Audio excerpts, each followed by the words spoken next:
There was no doubt that this would be a dramatic way to end the season here at Crandon today. With all the massive rainstorms yesterday, the USAC officials decided it would be better for safety concerns to hold off on the pro races until today. What that means is these guys are going to be battling for double points in the Pro 4 and the Pro 2 class, and the Pro Lights are going to have 2 full races to decide the points champion today. This thing was a complete mud pile yesterday, up to my knees when I came down to check out the track conditions, but today, it seems like it's perfect condition for these guys to decide who the champion will be. The track is extremely moist, it's great grip for the tires, and the air is staying pretty damp and cool, so this will allow this track to stay in perfect condition. The sun's barely starting to show itself right now, so if for any reason the cloud cover moves away and the sun comes out, we may be watering this track, as crazy as it sounds today before that AMSOIL Cup. Guys?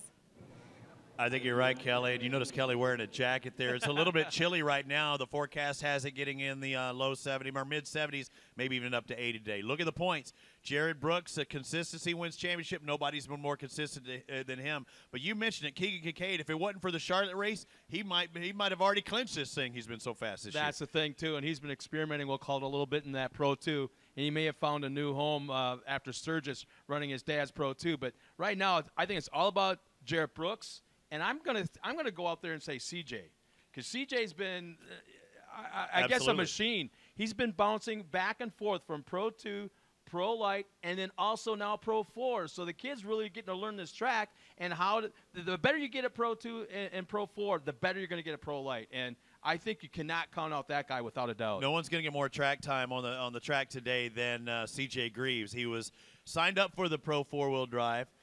We heard he was out of the Pro 4-wheel drive. Now we're hearing he's back in, and I promise you, there are tens of thousands of fans in his front straightaway. They might not all be C.J. Greaves fans, but they're going to be a fan of having him in that race battling if he's not their favorite driver nonetheless. Well, they're going to witness history because we've seen it before this season. It was done at Sturgis, but what's going to happen here, fans are going to see history. Never before here at Crandon International Off-Road Raceway has a driver driven Pro Light, Pro 2, and Pro 4.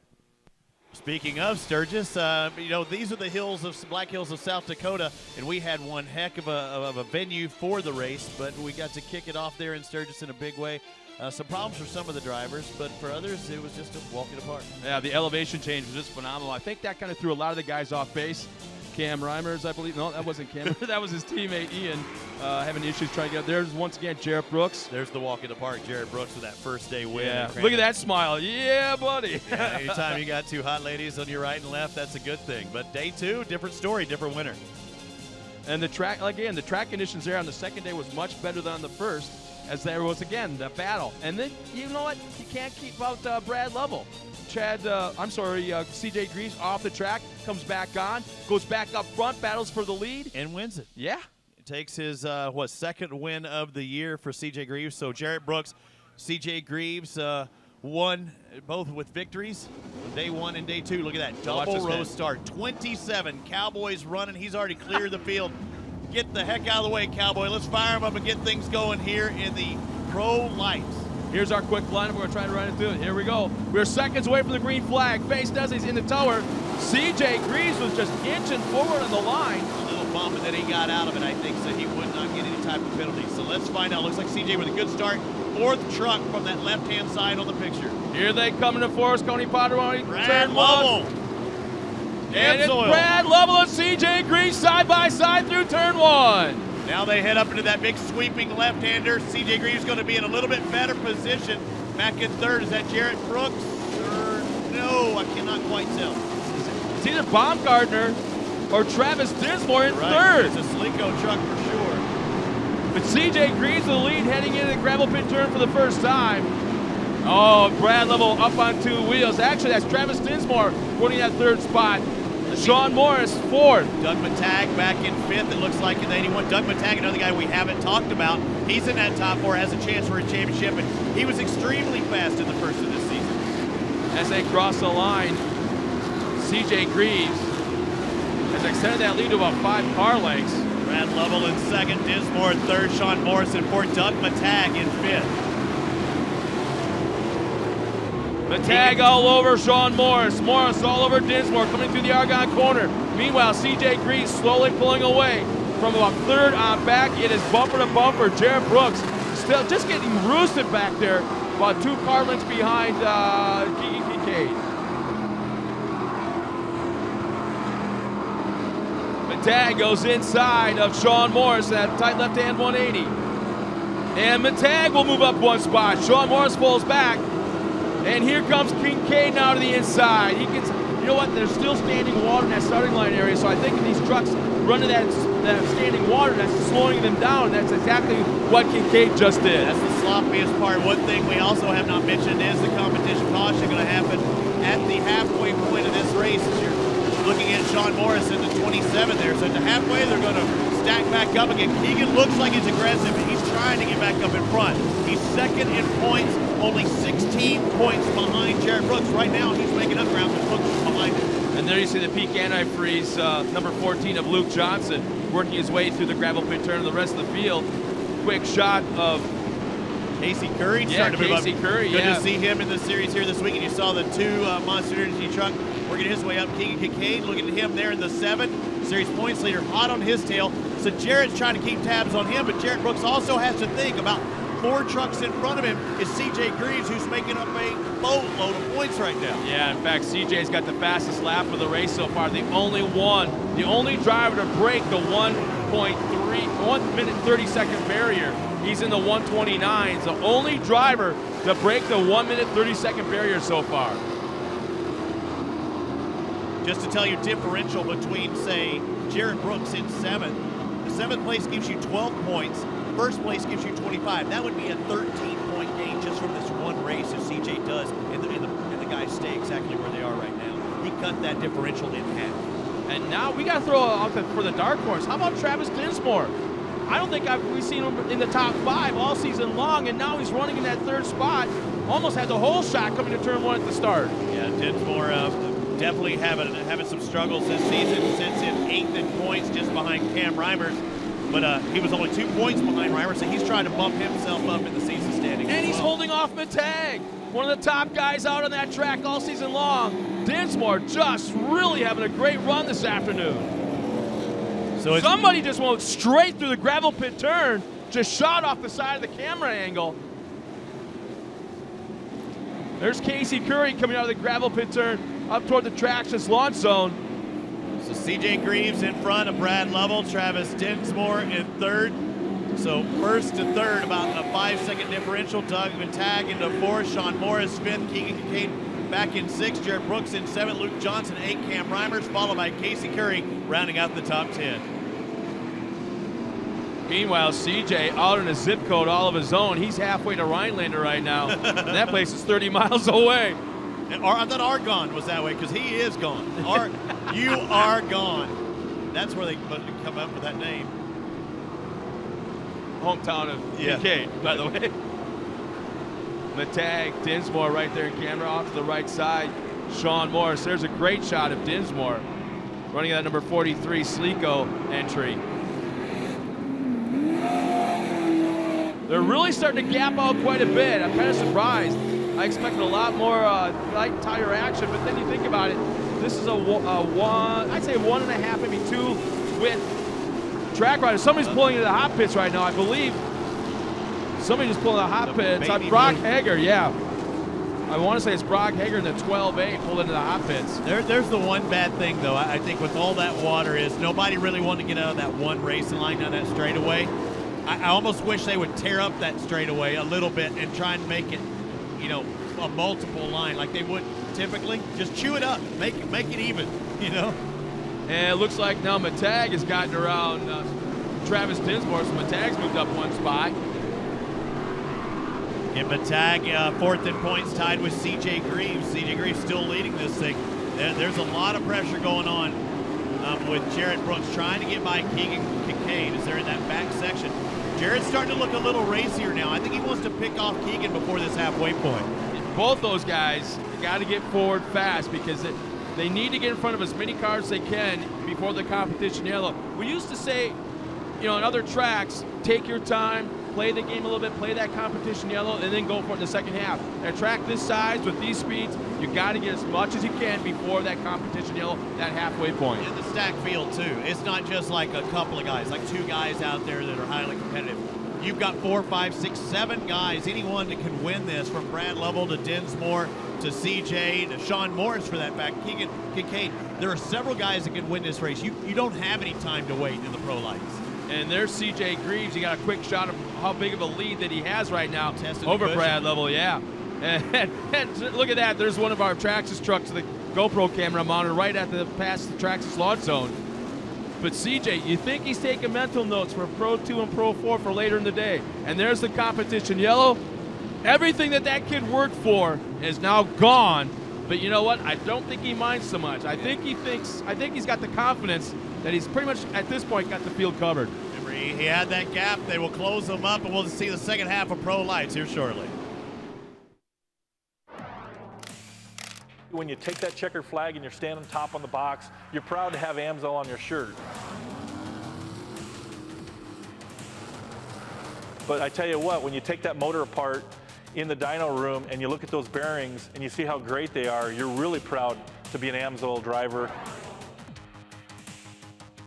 and to be representing a team that has product that's that good.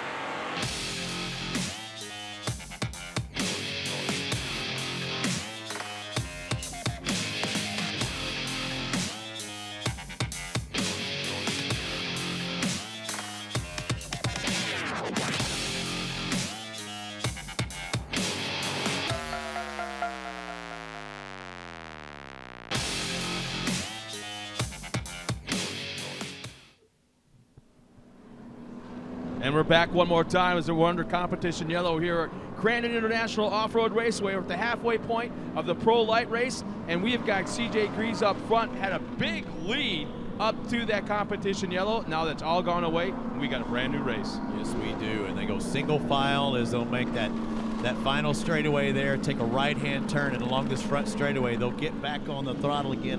Yeah, they do have the acceleration cones out there right now. That's the one part that's driving me nuts about the track. I think the rest of the track is awesome, but the guys really, they want to go just like they're going right now during the race. You don't want to get out of that line because there's standing water there in that area. I almost wish it would be like a Supercross where they could just almost go back and forth or something and just chew it up. All right, here we go. The second half, 4 laps down, 4 more remain in the Pro Light class. CJ Greaves leads Lovell, Matag, Dinsmore, and Sean Morris in the top 5. Pretty even start off the line between our top 5. Decent gap between first and second on back. Jared Brooks going outside. Look at Jared Brooks to the outside. Takes care of Keegan Kincaid. Now he's going after more. I think Keegan and the rest of the boys saying, you go the long way around if you're going to pass me. And Jared says, sure, no problem. I can do that. Wow. Look at Matag. Matag sticks it in, and he looked like a sprint car. Had that front left hanging up in the air. Lovell's not backing down, but Matag looks super racy. And Matag going back to the inside. He's going to be inside and makes the pass on Lovell. Matag's now moved up another spot. Here comes Lovell right back. Yeah, Lovell's not backing down. He got passed twice in 2 turns and catches back up, and he wants second a big way because that's the only way he's going to catch up to first. We also have Jared Brooks that moved up 1 spot, now chasing down Brad Lovell. And here comes Sean Morris now inside of Dinsmore. I've really got to throw kudos out to Travis Dinsmore. I don't know what he's found, maybe the combination, maybe just new confidence, something. But right now, Travis Dinsmore, oh, and we've got Keegan Kincaid off the track, back underway. It looked like there was backwards, I think. Joey Sylvester was involved in it as well, right in the Argonne corner. They're all back underway. But man, that's going to be heartbreak right now for Keegan Kincaid. Yeah, and unfortunate for Johnson too, dropping back. He was up in there. One guy also to point out that we noticed, Cam Reimers has been moving up the field. Casey Curry that last lap, as we look at the replay, Casey Curry has really started moving his way up. I believe he was around 10th or 11th. Now he's up into 7th as we look at Kincaid having to restart and get back in the fray. But what was Kincaid doing that far back to begin with? He was running up in the top 5, 6 before. He was back with well, when Matag, remember, I think Matag made those passes. I think kind of Kincaid kind of got shuffled back into the gravel pit turn. So Brad Lovell right now got about 4-car length lead over Jarrett Brooks. There's Sean Morris going after Dinsmore as they come across the AMSL finish line. And CJ Greaves once again slowly pulling away as he makes his way through the dogleg area, heading into the Argonne corner. There's a great shot of our top 3, top 4 actually. Fastest Dinsmore over-rotates. Yes, he does. Morris has nowhere to go. They'll hang out of their positions, but man, that could have been disastrous. Fastest lap for the race was that last lap by C.J. Greaves, a 1:27.48. So about almost a full second faster than Doug Matag in second place, level third, Brooks fourth, Dinsmore fifth. You see that battle between Dinsmore and Morris still raging on. Yeah, I think at one point in time, CJ was the only driver to break that 130 mark, and now we've got 4 drivers breaking the 130 mark. So that tells you the track is really coming around.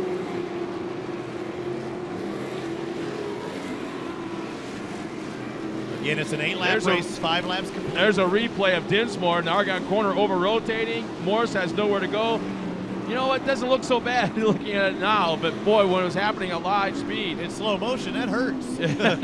That'll slap you around in that seat. It looked like it was a hard hit in slow motion, so that tells me in real life, yeah, you're feeling that.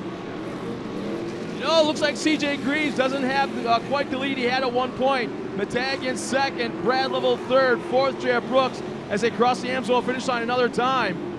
Greaves had a 2-second lead that last time around, and Lovell was some 3 seconds behind Doug Matag in third, Brooks fourth, Dinsmore still fifth.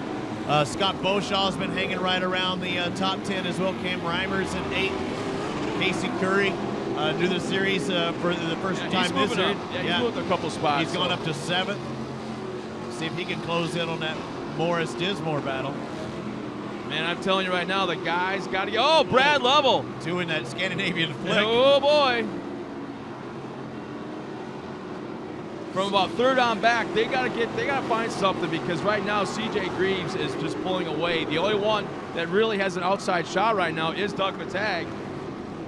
Because it looked like half a lap ago Matag was reeling in our leader. Now it looks like C.J. is pulled away once again. So 7 points is what C.J. be gaining over Jarrett Brooks as it is right now. So 7 of 28 means he still have a 21-point advantage over C.J. Between C.J. and Brooks. Fortunately for Brooks and C.J. both, that Kincaid has now dropped back. So the 2 guys that were tied for third in points, Matag and C.J. Greaves, are doing everything they can. Right now they're first and second. White flag's out, only 1 more lap to go. The differential this time as C.J. Greaves crosses to take that final flag is 2.27 seconds. Jared Brooks right now is the only one that's got any race in him as he's trying to track down Brad Lovell for that final podium spot. That's valuable points right there. Jared Brooks has to reel him in. Right now there's what, half a second gap between Lovell and Jared Brooks running for third and fourth. If I'm Brooks, though, I don't do anything crazy. You're still looking at a pretty strong advantage. There's that race with Brad Lovell in the 44. That's for a podium spot for today, but the championship is still on the line. You want to throw it in, but don't do anything, not crazy, don't do anything dumb if you're Jared Brooks. Yeah, I think he's got his spotters kind of trying to calm him down right now. And you know they're punching the numbers right now as we speak. The spotters, I mean. So they're trying to calm the kid down. And you know what? We may be okay where we're at. Just if you got a shot, go for it. If not, we'll be okay with 4. Well, we talked about it. Jared Brooks only finished outside the top 3 2 times the entire year, a 6th place and a 19th place. Right now he's in 4th, but that's the happiest 4th place he'll probably ever be. This guy, you think he's smiling inside that helmet? C.J. Greaves, the first race of the day for him of 4 that we're going to see him that way, yeah, the first race of 4 we're going to see him today. He has 2 wins on the season, looking to make it number 3, and he only has 1 more turn to go. Yeah, that Monster Energy Toyota, that number 33, winning this afternoon. In fact, he's going to be your Pro Light World Champion as well. C.J. Greaves takes the win, and he's your 2014 World Champion. Coming across the line will be Doug Matag, finishing second. Jared Brooks gets him. Jared Brooks gets Brad Lovell right at the line. So Brad Lovell pulls off the track right past the line. So there's issues, but man, what was the gap? Yeah, we were looking at the stats monitor, and I look up, and Brad, you can see where he blew out the berm, I think, and goes off right at the finish line on the outside part of that course. I'm assuming maybe the finish line extends beyond the track barriers. because I could have swore I saw him off the track. Yeah, Brad Lovell finishes in 4th. How about Dinsmore? His first top 5 finish of his career. Congratulations. Sean Morrison 6th, Casey Curry 7th, 8th Cam Reimers. Nice job by him. Scott Boshaw 9th, Cody Kleiman, Kyle Kleiman. Brothers out there 10th and 11th. Keegan Kincaid 12th. Wow. Chad Rayford 13th, Joey Sylvester 14th, and Jesse Johnson rounds out the top 15. But it's all about that kid right there, CJ Greaves. Like you said, race 1 done. 3 more to go.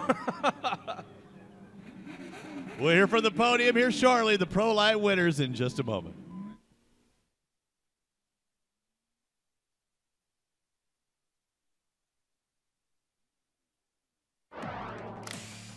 When you take that checkered flag and you're standing top on the box, you're proud to have AMSL on your shirt. But I tell you what, when you take that motor apart in the dyno room and you look at those bearings and you see how great they are, you're really proud to be an AMSL driver and to be representing a team that has product that's that good.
Welcome back to Crandon International Off-Road Raceway. Race 1 of Torc the Off-Road Championship presented by Anzol is in the books. You see the top 3 lined up right there. What a race throughout the field. Nobody faster than the 33. They call it the keys to the big house, and right now CJ Greaves has those keys. Well, he's got 1 key in his pocket. He's got 3 more in his hand, and I can't believe we're going to see that kid on the track 4 times in one day in a pro truck. That's going to be an amazing thing in itself. All right, a special day for him being able to race all those times and also taking a world championship. Right now, Kelly Snyder's down with our podium finishers.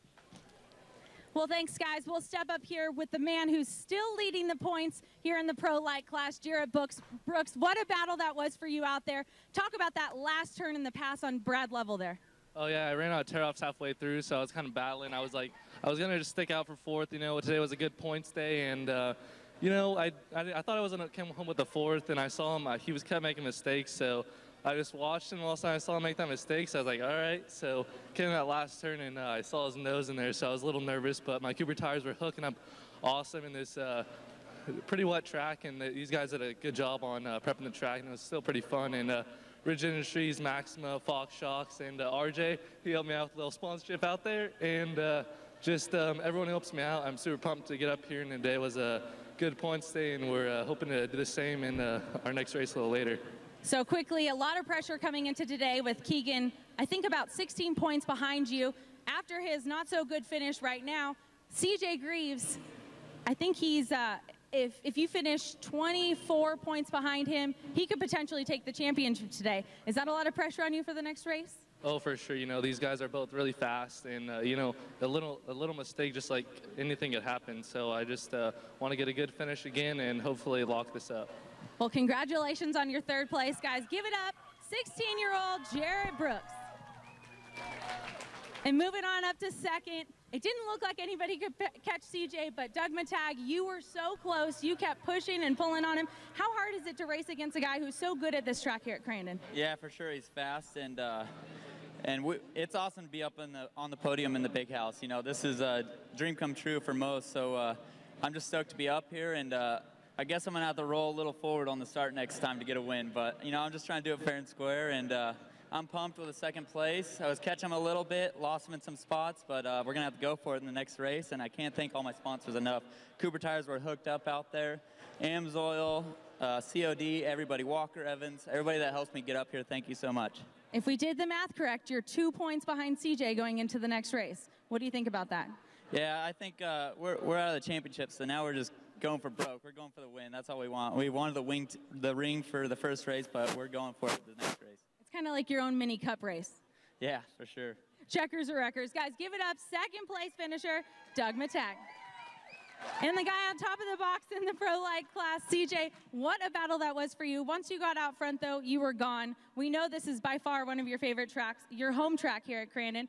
How does it feel to know that a championship out of nowhere today, pretty much, is now in your reach? Yeah, you know, I guess Keegan had some bad luck and got into a wreck, so it's fortunate for us. I mean, all of us up here, obviously Jared's got the lead in the points, but, you know, we're just keeping our head down and moving forward. We were a little bit off in the beginning of the season, and I think we found our home now, so we're going to keep digging forward and keep going for that win, and hopefully we can put on a show for you guys in the next race. Now, what are your thoughts, having had the advantage of being on the track in the Pro Light, going into the Pro 2 class? Do you think that's going to help you?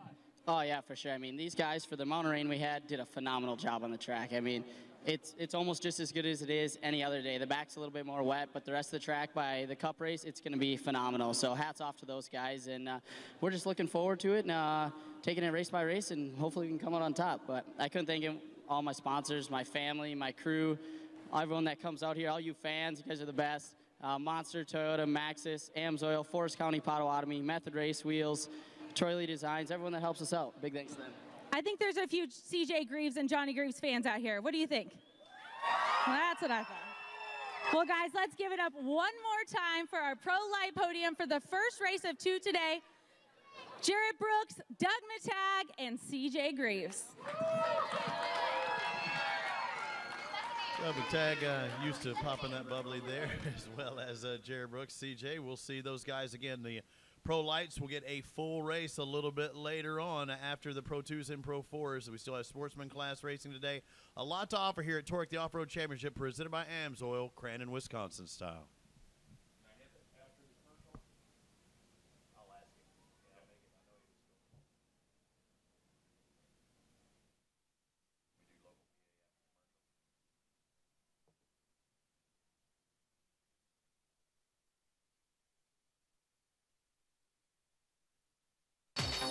Fire and EMS professionals often use gas-powered tools and depend on this equipment to start when needed. That's why they use VP small engine fuel, formulated with no ethanol to prevent fuel system damage and ensure easier starts. It's designed for both 2- and 4-cycle engines. Try VP small engine fuels for your gas-powered tools so they'll start when you need them. Order online at homedepot.com or visit your local dealer.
Maxxis tires are trusted by more Torc champions because our products take drivers to the podium year after year.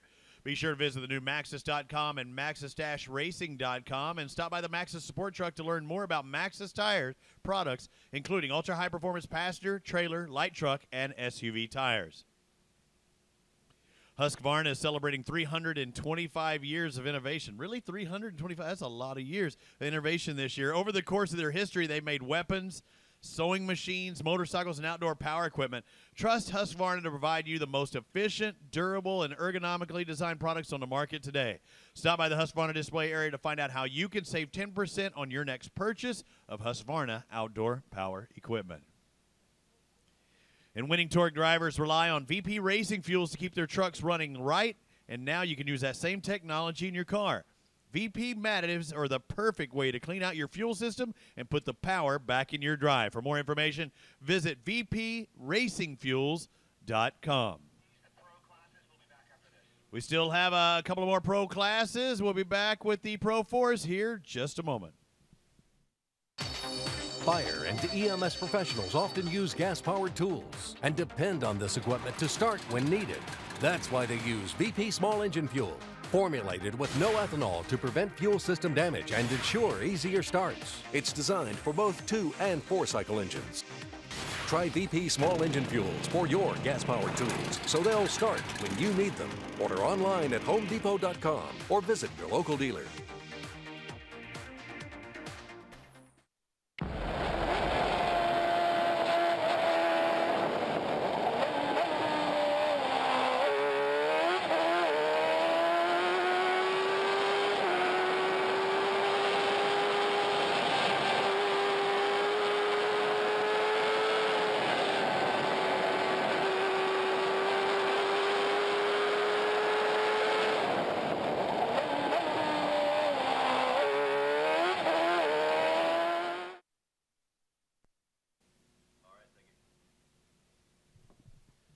And we're back here at Crandon International Off-Road Raceway. In fact, with Pro 4x4 at the line, we got Kelly Snyder with an update from our drivers. Kelly? Well, thanks, Scott. Standing down here right before this Pro 4 race, and all we can think about is the points championship on the line between Johnny Greaves and Mark Jenkins. This is the first time Mark has ever been in a championship contention position, so it's really important to him today that this goes perfectly for him. It will be an underdog story nonetheless if Mark can pull off that championship, but it will be a 10th place finish or worse for Johnny and a first place finish for Mark in order for Mark to clinch that championship. So we all know the Land Rush start here in Crandon is one of the most exciting, exhilarating, and scary things to see. So we're going to see the outcome of this Land Rush start here in the Pro 4s, and we're just going to have to leave it all up to fate. 35 points would give Mark Jenkins the championship over Johnny Greaves, but you never know what's going to happen. It's Crandon. Interesting day, a double points paying day, a championships on the line, a world championships on the line. It's an exciting day. When you look at the championship points, there's only 2 guys that can win this thing. And, you know, Kelly knows that, Johnny Greaves or Mark Jenkins. Scott Douglas, Mike Jenkins, the rest of the crew, anybody else behind can kind of tweak the points, but Johnny and Mark are the only 2 that can actually take this championship. Ultimately, we're talking about a championship for 2014. For but Torc. Also, yeah, for Torc. There's also the World Championship, which means a lot to these guys as well. Darn right. They didn't run yesterday, so that's the day they would usually run for that ring. Well, here we're going to throw another wrench in this whole thing. You got Todd LeDuc, Kyle LeDuc that are running here this weekend for the first time. They don't want to get into the points chase and kind of screw things up, but they're going to go for the win because they want that ring. Now we're going to throw in other entries. Yeah, we got Lee O'Donnell, Al Drews, Milan Mesnick as well. Where did they come from? Their last-minute entries, we're playing that numbers game, okay? I don't know how else to play this. But Johnny Greaves has to finish, was it 9th or better, I believe, right, to clinch the championship if Mark wins the race. So first and foremost, Mark knows I need to win. That's all he's got to do, period. Flat out, I got to win. I need to win. Now, for Mark to win the championship, he needs help from everybody else to finish in front of Johnny Greaves. Johnny should not finish outside the top 9. We know that. If he keeps it on 4 wheels and those wheels keep running for the entire race, he's going to finish in the top 9. But if there's a mechanical, and we've seen it happen. And it happens to everyone, no matter how good the driver, no matter how good the truck is, the equipment, things happen. If there is a mechanical and those other fill-in drivers can take those spots, that will make the difference for the championship. So, yeah, we've seen Johnny Greaves he had one of the most horrible wrecks in turn one we've ever seen. Obviously take him out of the race. Last year, he lost the wheel that bounced off into the woods off the gravel pit turn and was gone. Took him out of the race. So anything is possible. A lot of things can happen. Anything can happen at Torc, the Off-Road Championship. When we come back, it's the start of the Pro 4-Wheel Drives.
Well, welcome back one more time. We're here in Crandon, Wisconsin at the Crandon International Off-Road Raceway, and it's the big house. It's the keys to the big house. It's the final day of racing. It's the 2014 finale. It's all that rolled up into one, and we got the biggest race so far of the day coming up next. Yeah, the World Championship at stake as well for the Pro 4-wheel drive in just a moment. Pro 2-wheel drive will be following after that. We'll see another Pro Light. We'll see an AMSOIL Cup race today and some sportsman action racing. For those of you watching on the Motortrend channel on YouTube, welcome. Welcome, everybody, here at Crandon International Off-Road Raceway. Yesterday was a mud fest, slop fest, a lot of sportsman racing, but no Torc championship racing. Due a lot to the interest of safety, they wanted it to be a full-course race. They had to concede that yesterday was just taken out of the equation. They doubled up on points today for the 2s and 4s. The Pro Lights still run the same, but it's a different day, a different mindset. You know, we've had a long series up till this point. We've had, you know, several rounds, 6 stops, 6 different venues up till this spot. That last spot in that last race in Sturgis, it was a good one right off the bat. You know, Johnny Greaves has been the man to beat, but he was also the man to beat at day 1, except for Mark Jenkins had a little something to say about it. Yeah, he found a little, a pound or 2 of weight in that right foot the last half of the season, man, because he's been crazy aggressive. I mean, he does everything but wad that truck up, working his way to the front. And you know what? He was shoving around Johnny Greaves, and up until 2014, nobody does that. Got tagged right there. I think, you know, had a flat tire going down on that last lap. Still able to hold off Johnny with a flat tire and 1 lap to go. But Johnny, as he always does, he comes back strong the next day. And this is day number 2. I believe this was on Wednesday, and we had a great crowd there as, once again, Mark Jenkins working his way through the crowd. And then all of a sudden, Mike Jenkins off the track takes him out of the race. Yeah, right. Oh, I think it was the last lap. Yeah, it was. And talk about happy guy. These 3 guys, any other year, any other race, would be wanting to duke it out back in the pits after the race. But at Sturgis that weekend, they were the best of friends afterwards. They had a blast beating each other up. They tore their trucks apart, and it was a great 2 days. Well, let's talk about it. The spectators there saw a lot of first-time fans. You saw the spectators we're seeing here. There's, what, 20, 30,000 fans here? I mean, untold motor coaches behind us. I can't even count how many there are. These are hardcore off-road fans. This is what the sport is all about. This is the big house. Who has the keys to the big house in Pro 4-wheel drive? We're about to find out with this Land Rush start. Not only are we talking about a championship for 2014 in the class, but also a world championship. Here's our lineup starting in the pole. Number 10, Ross Hook in that Nitto Tire Toyota. Alongside of him, driving that 4-wheel parts, Realtree Outdoor Energy Drink, number 11 out of New York City. That is Adrian the Wild Man Cheney. Alongside of him, we're getting ready to go. You can see Cowboy running alongside the front of the trucks. Out of Texas, the 47, the Traxxas Ford of Mike Jenkins. Alongside of him, from El Cajon, California, driving the AMSOIL Burla exhaust, number 7 is Scott Douglas.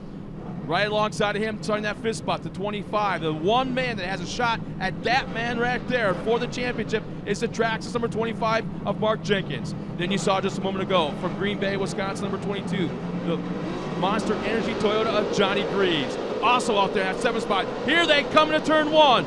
Mark Kwame in that Popcorn Suttons number 5, CJ Greaves, Todd LeDuc, Kyle LeDuc, Leo Donnell, Al Drews, and Milan Mesnick. Here they come through turn 1. The best way for Johnny Greaves to win the championship is win the race. And right now he has won the race to the first turn. The 22 is out in front. The series points leader with that red background out in front of Adrian Cheney in second. And further back, the battle for 6th and 7th, they're 3 wide past turn number 2. And now we go down into the gravel pit, CJ Greaves. Oh, man, CJ Greaves battling for 3rd. Goes inside of Ross Hook. CJ Greaves off that 3rd spot. Brad Lovell up there in the 4th and 5th spot. Another thing, CJ Greaves was not supposed to be in this race. He pulled out because it kind of helped Johnny as far as points were concerned. But now Johnny Greaves may have the best teammate and his own son back only 2 spots behind, because he can run as wide as he wants to and really help the rest or Johnny's chances of winning this championship. You've got your son as your wingman. I think you're doing pretty good right now. And the only guy in the middle is the wild man, Adrian Cheney. Quite a ways back, actually, is Mark Jenkins. He's got a long way to go. Here's the thing to wonder about. Is he playing the competition yellow? As we got a battle for 2nd, Adrian Cheney throws that thing sideways into the corner. CJ Greaves goes inside. Remember, CJ just won the Pro Light. He's going to have 4 chances to win today. I don't know if we'll see him pressure Johnny, but right now we are seeing him pressure Adrian Cheney. Where's Mark Jenkins in that mix trying to work his way up the field? There's brother Mike. That's Kyle LeDuc. Oh, it is LeDuc. Kyle LeDuc was battling just for a moment ago. He saw going by Ross Hook. We got CJ Greaves running in second. Greaves moves into second. We got the Greaves boys, 1 and 2. How fast is he? And he pulled out earlier today, we heard, and you had to be, you knew it was for points, but when you see CJ out there right now, look at how strong. He had a chance to run here the spring race. He practiced. He was not up to snuff. He said, when I'm ready, you'll see me. Obviously, he's ready. And Adrian Cheney's trying everything, throwing that thing sideways, backing into the corners, whatever it may be. He's trying everything to get that second spot back as they come across the line for lap number 1. It is a perfect scenario for Johnny Greaves right now with CJ in second. And especially with Adrian Cheney, who no one knows what he is ever going to do being in third. So it's a perfect scenario for Johnny Greaves. Johnny Greaves out in front of CJ in second, Adrian Cheney third, Scott Douglas in fourth, Kyle LeDuc, good to see the 99 in fifth, Mark Jenkins sixth. So the championship hopeful back in sixth place while Johnny Greaves is leading this thing. You got 2 very stout guys, actually 3 before they even get to the Greaves boys. You got Douglas, LeDuc, and Jenkins all right there. Cheney. I mean, you got to pass a lot of guys to get just to get to the Greaves and then try to pass them as well. But we will have a competition caution at the halfway point. We've only had 1 full lap complete. This should be an 8-lap race. So still, there's a lot of racing. Mechanicals, when you're out in front, you tend to hear a lot of stuff go wrong, whether it does or not. But look at the separation. Johnny and CJ about, 2 seconds apart from each other. Adrian Cheney in third, about the same behind. You know, the guy in fourth now is the one that's on the move. Kyle LeDuc may be the fastest man on the track as he has gotten by the number 7 of Scott Douglas. So Kyle LeDuc has moved up to fourth. The fastest lap of the race was CJ Greaves that last lap, a 1:20.27 seconds. Johnny Greaves second quickest at 1:20.95. And you mentioned it earlier this afternoon when it was on practice on Friday. Johnny and CJ broke the 1-lap track record, but I'm not sure if it counts because it was in practice. Right. I think it has to be under race conditions or in qualifying. We'll see if they're able to improve upon that. I thought Johnny had the second quickest. It was actually Kyle LeDuc at the 1:20.35, so less than a tenth between CJ and Kyle LeDuc. LeDuc's fast. He wants to win this thing as well. He wants to be world champion. As long as it doesn't take Johnny out of the picture for the Torc Championship, I can promise you Kyle LeDuc wants to win today's race. But look at this. CJ, could he be pressuring his father? He's pressuring him right now. Would he go for the win? It takes points away from him. That wouldn't be crazy, but again, Mark needs to win. He knows that Mark's back there. Yeah, no, I think CJ wants to win, and I don't think there's team orders right now. Look at that. CJ dives to the inside, pushes a little bit wide. Look at this race. CJ Greaves, for only the second time in a Pro 4-wheel drive, is all over a guy who's just been kicking tail this year in the Pro 4s, and his father, Johnny Greaves. This is a replay of what we saw last fall in the Amsoil Cup when CJ Greaves won the race in Pro 2 against his father in Pro 4. They were literally side by side across the line. Did you see Kyle LeDuc get underneath 120? He do a 1:19.85. So Kyle LeDuc a 1:19.85.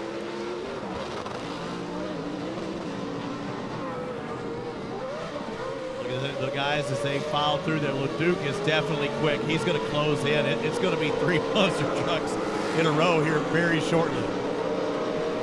Adrian Cheney fourth, Scott Douglas fifth, Mark Jenkins still in sixth. Some 3 seconds behind Scott Douglas.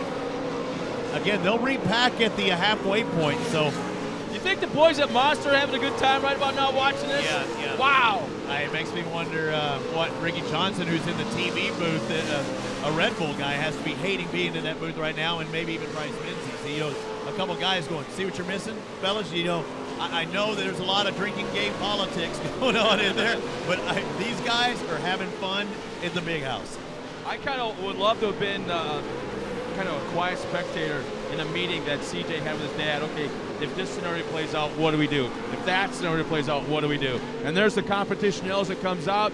Johnny Greaves at the point. We got CJ in second, Kyle LeDuc third, Adrian Cheney, Scott Douglas on the top 5. Mark Jenkins, Mike Jenkins, 6 and 7, Todd LeDuc, Ross Hook, and Leo Donnell in the top 10. How about that? We'll come back with more Torque the Off-Road Championship Pro 4s in just a moment.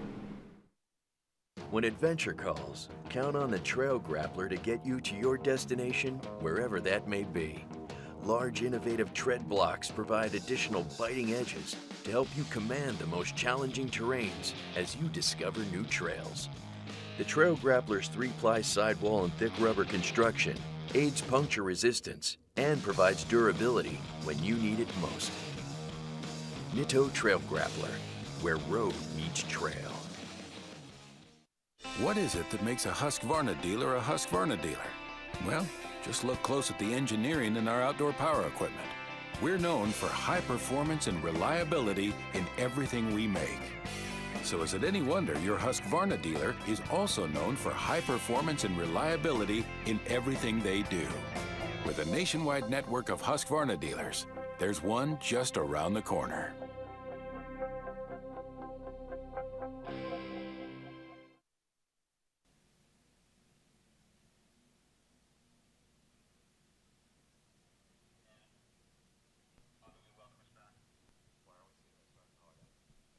This is it. This is the big house. The keys to the big house are up for grabs in the Pro 4-Wheel Drive, a world championship at stake. Johnny Greaves leads at the halfway point after 4 laps complete. They were only 2.5 seconds. There were only 2.5 seconds separating first, second, and third combined. You have 3 Monster Energy trucks, Greaves, and LeDuc.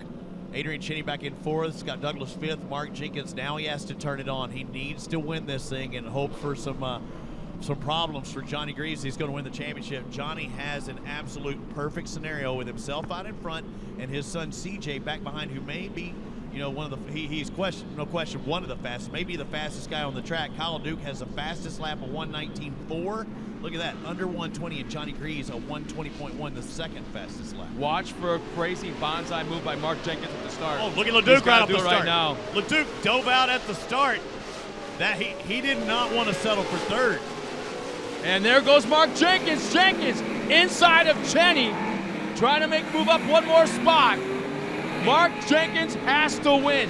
Period. That's all there is to it. Wouldn't you say though that Jenkins has been better at the last half of that race, as you see LeDuc stuff his way in there into second place, gets by CJ. Wow, I think he just schooled CJ a little bit. He backed that truck up into the corner like we talk sprint car all the time. And now here comes Adrian Cheney. He watched Kyle LeDuc do it. Now will he do it? Well, again, we got 3 monster trucks. CJ's fine. Do you think any kind of deal was made with Kyle? I don't know, but I think CJ does not mind giving up second. I know he wants to win this race. I don't think he minds giving up second as long as they can run 3 wide and not enable anybody else to close in on Dad. Wow. But yeah, LeDuc wants to win. There's no question. Nose to tail. Oh, talk about over-rotated. LeDuc just barely saves it. Will he hang on to second? He thought he was Scott Douglas for a moment. He did that Scandinavian But here's the play. thing. Johnny Greaves wasn't able to pull away because he went very wide to the corner coming out. Now here comes CJ on Kyle. CJ stuffs it in there, and LeDuc is trying to really set that up late. Oh, CJ crosses up just a little bit. He's trying to use that Scott Douglas approach. Watch how he's coming into these turns. Where Johnny drives around, Scott, normally stuffs it. That's the LeDuc approach today. Well, right now, Kyle LeDuc's got the best lap time of the entire field. The only driver to break the 120 mark at 119.44. Kyle LeDuc is the fastest truck on the track.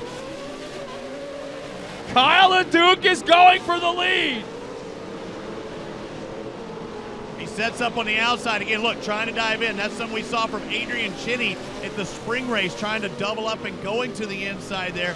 But Johnny driving the faster racing line. Look at that. 2 monster trucks, 3 monster trucks, and 1 Oh, Johnny did it. A little bit of a bobble. But he was able to grab some traction still in that outside. That's that front wheel drive, just pulling those trucks through the corners. Now watch right here. Here's the flick coming. Sets it up. He sets up a lot earlier than Johnny does. And it's a drag race out of the corner. They make contact. They rub fenders side by side. Coming down the front straightaway into turn 1. Kyle LeDuc may have the lead. Johnny's not going to back out, and there's a right-hand turn coming up next. Kyle LeDuc with the lead. I'm seeing smoke from CJ back in third. Not a bit sure if it's tire or oil, but there's definitely smoke coming out of that third-place truck.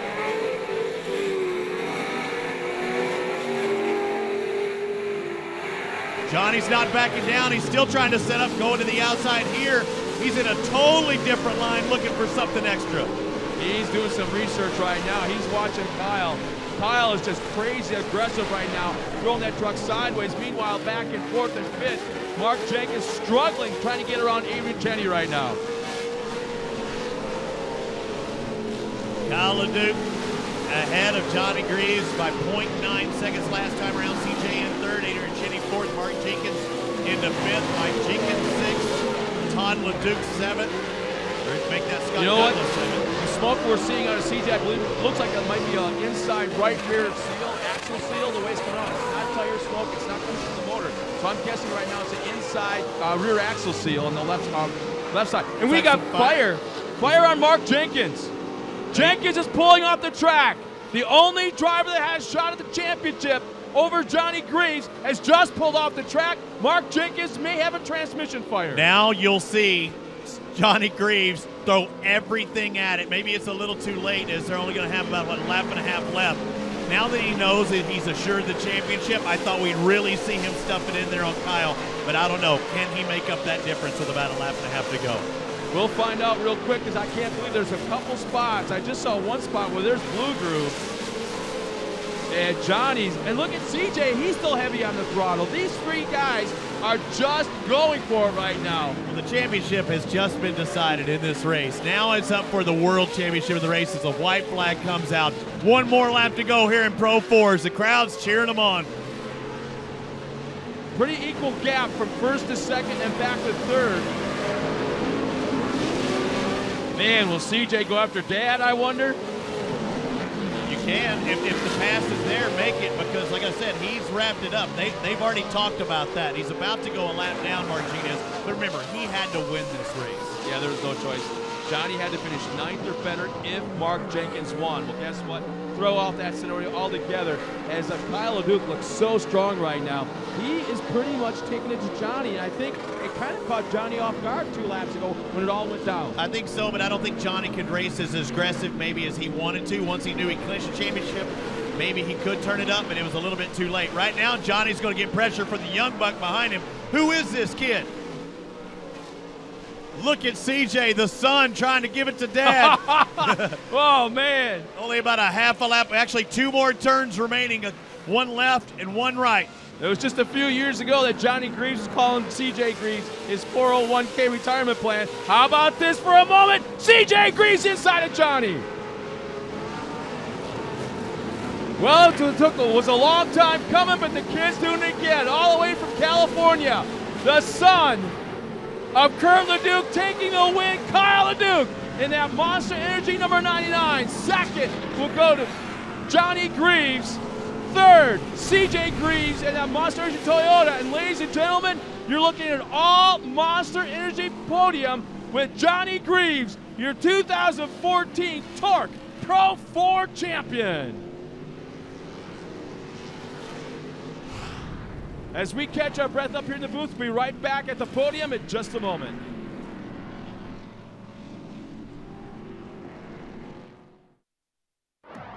We had these torrential downpours, and these trucks are not designed to have another 2,000 pounds of mud put on them. And then you pack the radiators tight. The tranny gauge, the water gauge, the oil gauge, everything's pegged. The Amsoil product came through for us and kept the rear end, the transmission, and the engine all running fine. And I tell you what, we were ready to go for the next day and pretty proud of it.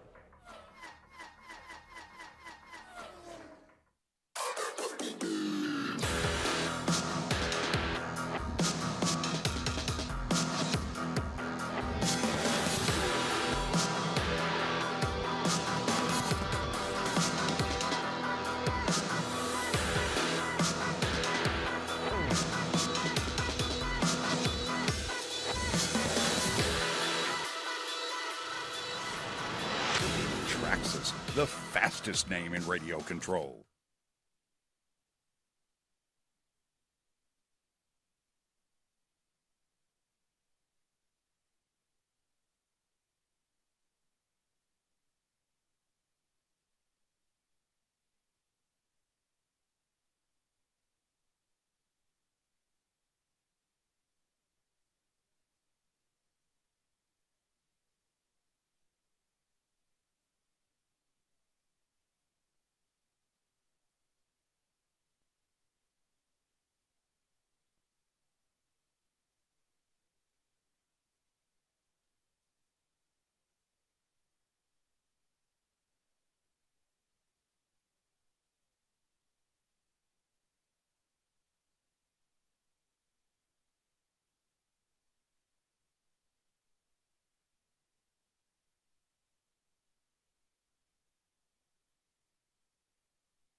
Well, welcome back once again. We're here at Crandon, Wisconsin at the Crandon International Off-Road Raceway. We took a moment for the NBC TV interviews, and that's why we kind of had that dead silence. Kind of want to explain to people so they're not caught off guard a little bit, but that's why we had the dead silence. But in a moment, we'll go down to the podium with Kelly Snyder and with our top 3 finishers. But boy, did a lot of things played out in that last race. Yeah, LeDuc was fast, and we were trying to figure out, man, we know he was hauling tail. We're like, what is the fastest lap around here?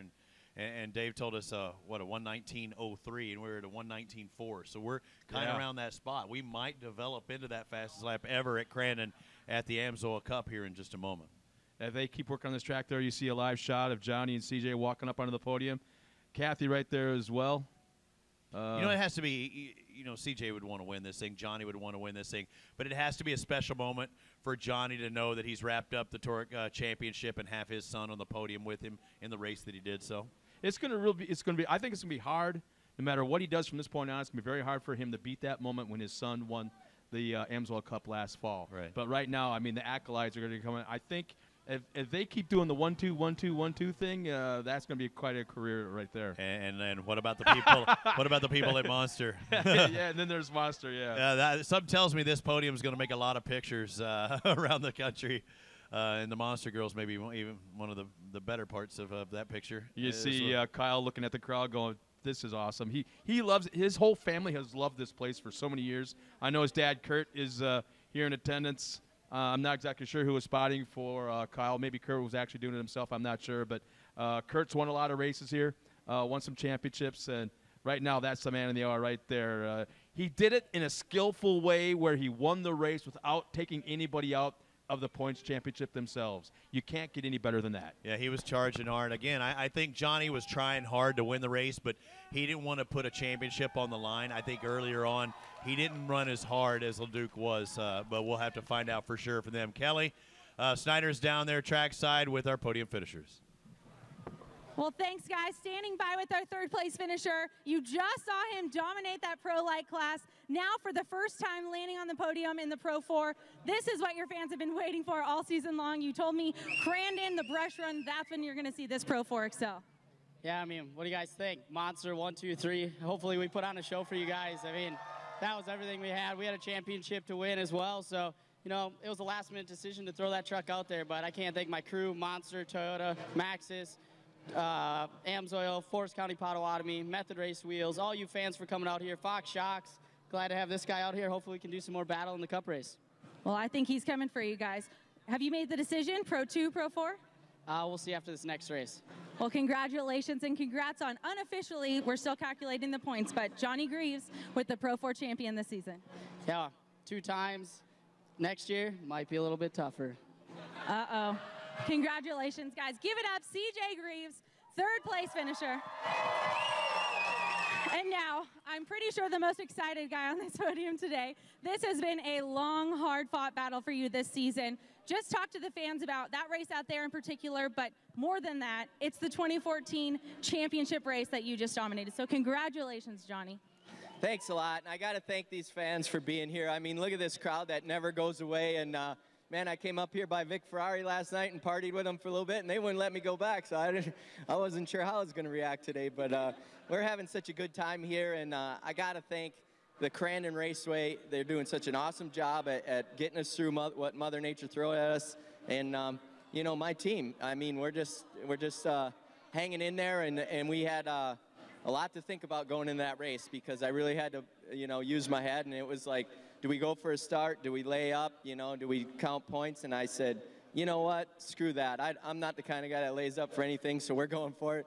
Pulled the whole shot, and from there, I just set into a comfortable pace, and I said, if anybody catches me, as long as Mark's behind me, I'm just going to stay out of it. And, we came out in second. Shit, I thought CJ was going to pass me for a while, but Kyle was going for broke, and, I knew he'd run hard, and we had a few little carburetor gremlins, so I'm feeling pretty good about the Cup race. I think you're going to see something like this, but I might switch spots. We'll see. Well, guys, your new 2014 champion, Johnny Greaves, 2-time. Let's give it up one more time. Congratulations. And we'll move on over. The troublemaker coming in here Monster sweeps the podium. Congratulations on that win. I think the best thing that USAC and Torc could have done was, he's so cute, was make the rule that however you finish this race right now in the Pro 4s is the starting position for that AMSOIL Cup. That kind of threw a wrench in it, and I think it really lit a fire under you. Yeah, it's the first time in 10 years that we haven't had like a qualifying session, and then they changed it to fastest lap, so we're like, all right, we'll lay back and let these guys points race. Then they threw, like you said, they threw a wrench into it, like, whoever wins starts first. I'm like, wide open, let's go. And so I'm crappy in the points, obviously, out here, so I was way wide, and I was like 6th or 7th, but I just kept pushing, dude. It was so fun to go around this track. That was literally my first time around this track in like 4 years. So I haven't had any practice, no lap times. So I'm pretty stoked for everybody in my team. We've just been battling gremlins all weekend. We changed motors after the parade, and I don't know, it's just been tough. But Monster Energy has huge presence here, and I think we just proved it. So it's sick to be here. Toyo Tires, I think, is what's got to give me an edge this weekend. So just unbelievable, dude. I haven't seen a crowd like this since I was a little kid. So thank every single one of you guys. That's sick. So Johnny thinks he has something coming for you, but you have that pole position coming off in the AMSOIL Cup off the starting line. What do you think? Johnny had a little miscue today and a couple, truck problems I could see running close to them, and he was running for points, but who says I don't got a little more in my pocket, buddy? Well, guys, they may all be Monster teammates, but it is each man for himself when it comes to that AMSOIL Cup later. So let's give it up. The Monster podium, CJ Greaves in 3rd, Johnny Greaves in 2nd, and the guy on top, Kyle LeDuc.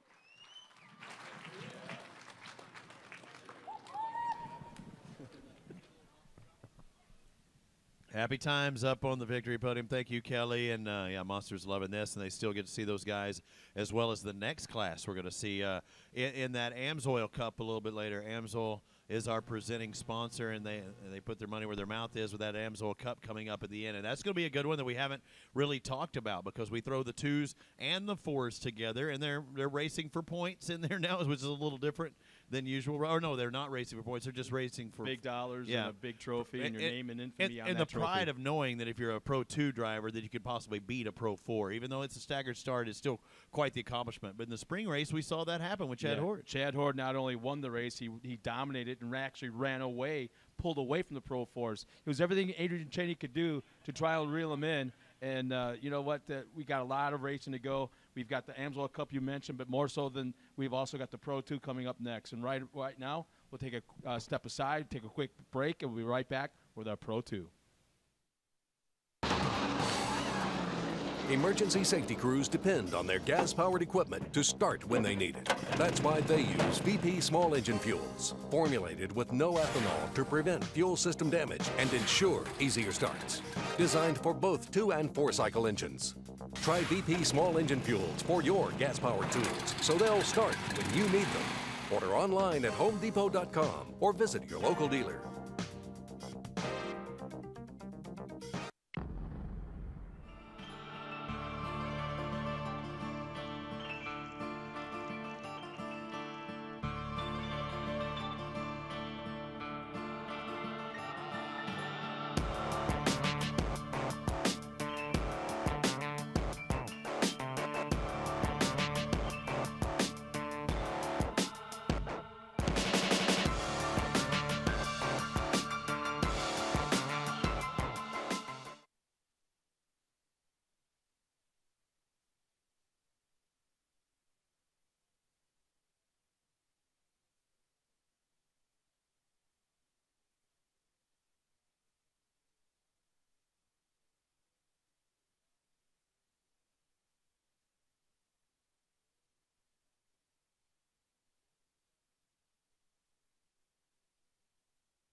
Welcome back once again. We're here at Crandon International Off-Road Raceway. It's Keys to the Big House. The final round of racing, the final day of racing for 2014. And we just witnessed a very memorable Pro 4, and we've got a stout field now coming up in Pro 2. Yeah, Pro 2's championship still up for grabs, not only the World Championship, but CJ Greaves, who we saw win the Pro Light race a little earlier. He's going to go back in the truck for the Pro 2, of which he's leading by a few points. And Kelly Snyder with an update on this Pro 2 race.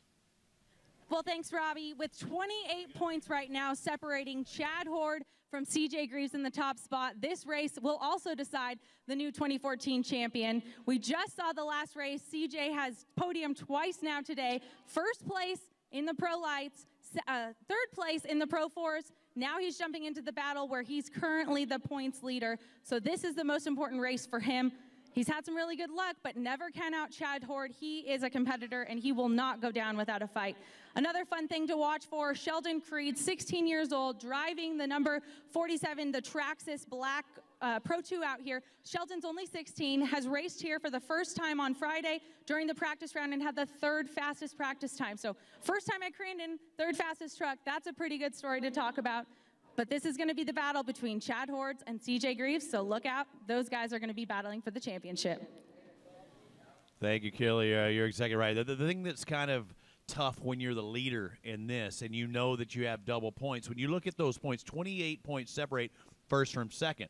If you're on top and there's still a chance somebody can beat you, you don't want to see that double points race at the end because anything can happen and you can lose double the points. When you're Chad Horde, you're saying, all right, a little problem from CJ. I win this thing, I could walk away the champion because I'm getting twice the pop that I would normally get. Yeah, I believe, was it 25 points goes to the winner? Yep, 25. In increments they're down. But imagine now you're racing for 50 points. Yeah. That's a whole different animal. And the point differential between first and second is typically 3. Well, now it's 6. I mean, you just got to look. You double up all those differentials throughout the field, and that just – gives you a little bit of caution for CJ Greaves. But again, everybody likes it if they're in the championship hunt and they're not the leader. If you're the leader, you don't want to see the points. Let's take a look back at Sturgis. It was CJ Greaves coming away with the points lead, but did he take a win? The answer was no. No, this is the track that Cat built, and that's what we'll be known for a long time. Chad Horde, very aggressive early on the race. Kind of uncharacteristically worked his way through the pack and took the win, but man, it was all Chad Horde.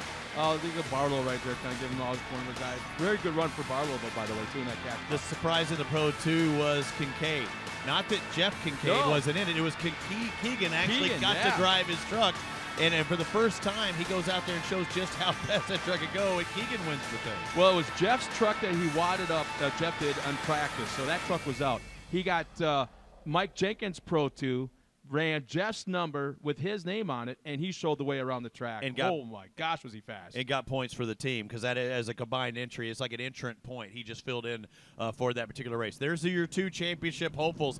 It's a side-by-side start. It's not side-by-side literally first row, second row. Everybody's starting for the most part. Actually, there's 17 the trucks, so it's going to be mayhem heading into that first turn. Can you imagine the track? We get a great look right there on one of the pieces of CAT equipment.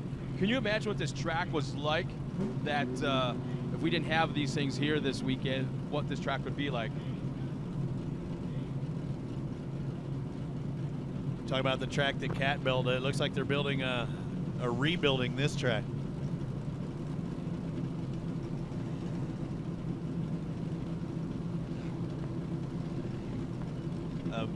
The CAT equipment you saw a bit yesterday that we did a little feature on building that track at Sturgis, but all the work that they put into building this track today, they've done a great job, the local CAT supplier.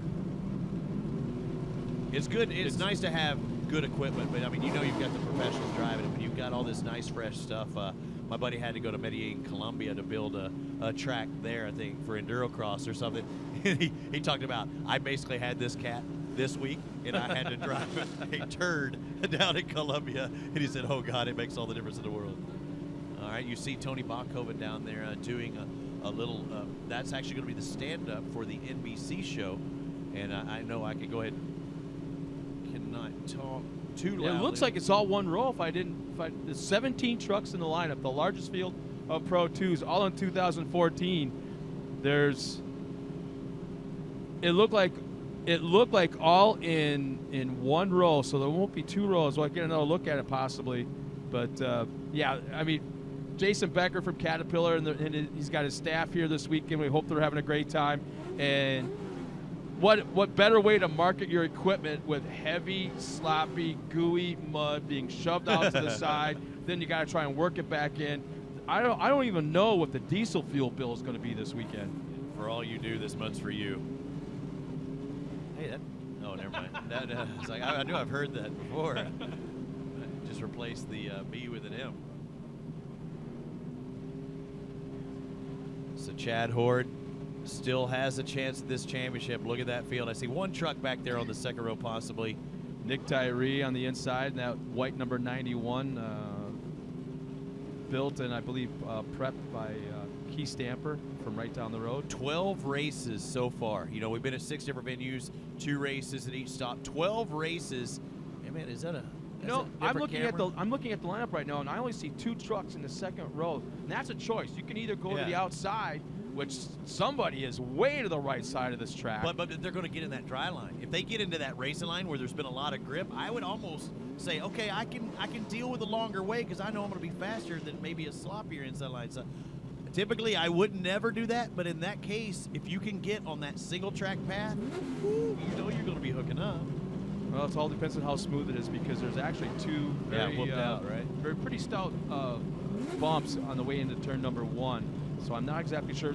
Keep in mind we had standing water over in that area too. So if you're lined up right now and you got a little bit of a pond in front of you, you're not liking what you're seeing. If you got no water, that's probably the best thing. Even if you got mud, that's one thing, but no water. That's what I was thinking, that outside line. That's why he may be taking it because it might be the preferred racing line, you know, coming out of there. He's not having a deal. If he gets that traction out of there, there's Cowboy. That's actually Jeff Geisler out of Phoenix, Arizona, way to the outside. Try it, Jeff. I want to see the whole shot from the outside. I want to see you get hooked up in that one line and just throttle it like nobody's business. Without a doubt, the Geisler brothers are like the #1 trophy truck builders in the country. Still no face. Yeah, but he's climbing. No, he's climbing. He's right. No, he is. He's right there. He's climbing up right. Well, here's our lineup real quick of 17 Pro 2s out of San Diego. Driving the number 91, that's Nick Tyree. Starting alongside him from El Cajon, California, and Charlotte, North Carolina is the 74 of Jared Johnson. We've got Temecula, California is the home of Steve Barlow. Driving that Cat Realtree Outdoor Energy Drink, number 2. Number 4, Keegan Kincaid. Driving that Ford Cooper Tire Traxxas entry. Chad Horde starts 5th in the number 9. CJ Greaves right alongside of him. Ari Leindijk Jr., number 25, starts 7th. Andy Zipper, Justin Keener, Key Steele. Here they come into turn 1. It's Mikey Fennell in the 77, Troy Retzloff, RJ Anderson, Sheldon Creed, Jeff Geisler, Spencer Obert, and Trevor Cooper from New Zealand. Looks like it's going to be Jared Johnson with a hole shot, I do believe. Yes, a nice start, a good start for him. Can he get a podium and maybe his first win here in Torc the Off-Road Championship? He's got 1 podium to his career. This could be his second one up front right now, but we've seen him get really good runs in the first half. Something always happens in the second. Speaking about a good run, Chad Hort's running on the inside, getting by inside. Tyree takes over second place. Can he hold on to it? Tyree comes back inside. Now Tyree's going to set up on the outside. You see a little bit of dust there. CJ Greaves back and forth. The man out of 12 rounds so far. CJ Greaves has won 7 of them this season. CJ Greaves now into 3rd, but he's on the outside. He sets up that truck, pushes a little bit wide, but it takes over 3rd over Nick Tyree. Looks like Kincaid back in 5th behind Nick. RJ Anderson coming across the line, Steve Barlow. And still from second on back, nice pack of cars. RJ Anderson, very, very impressive right now. Early on in this race, running in the top, 5 or 6? Yeah, it looked like he was in 6th the first time he caught stripe. Another guy that's impressive is the 4, Jeff Kincaid, now starting to turn it on. He's worked his way up into 4th. Didn't get the best start.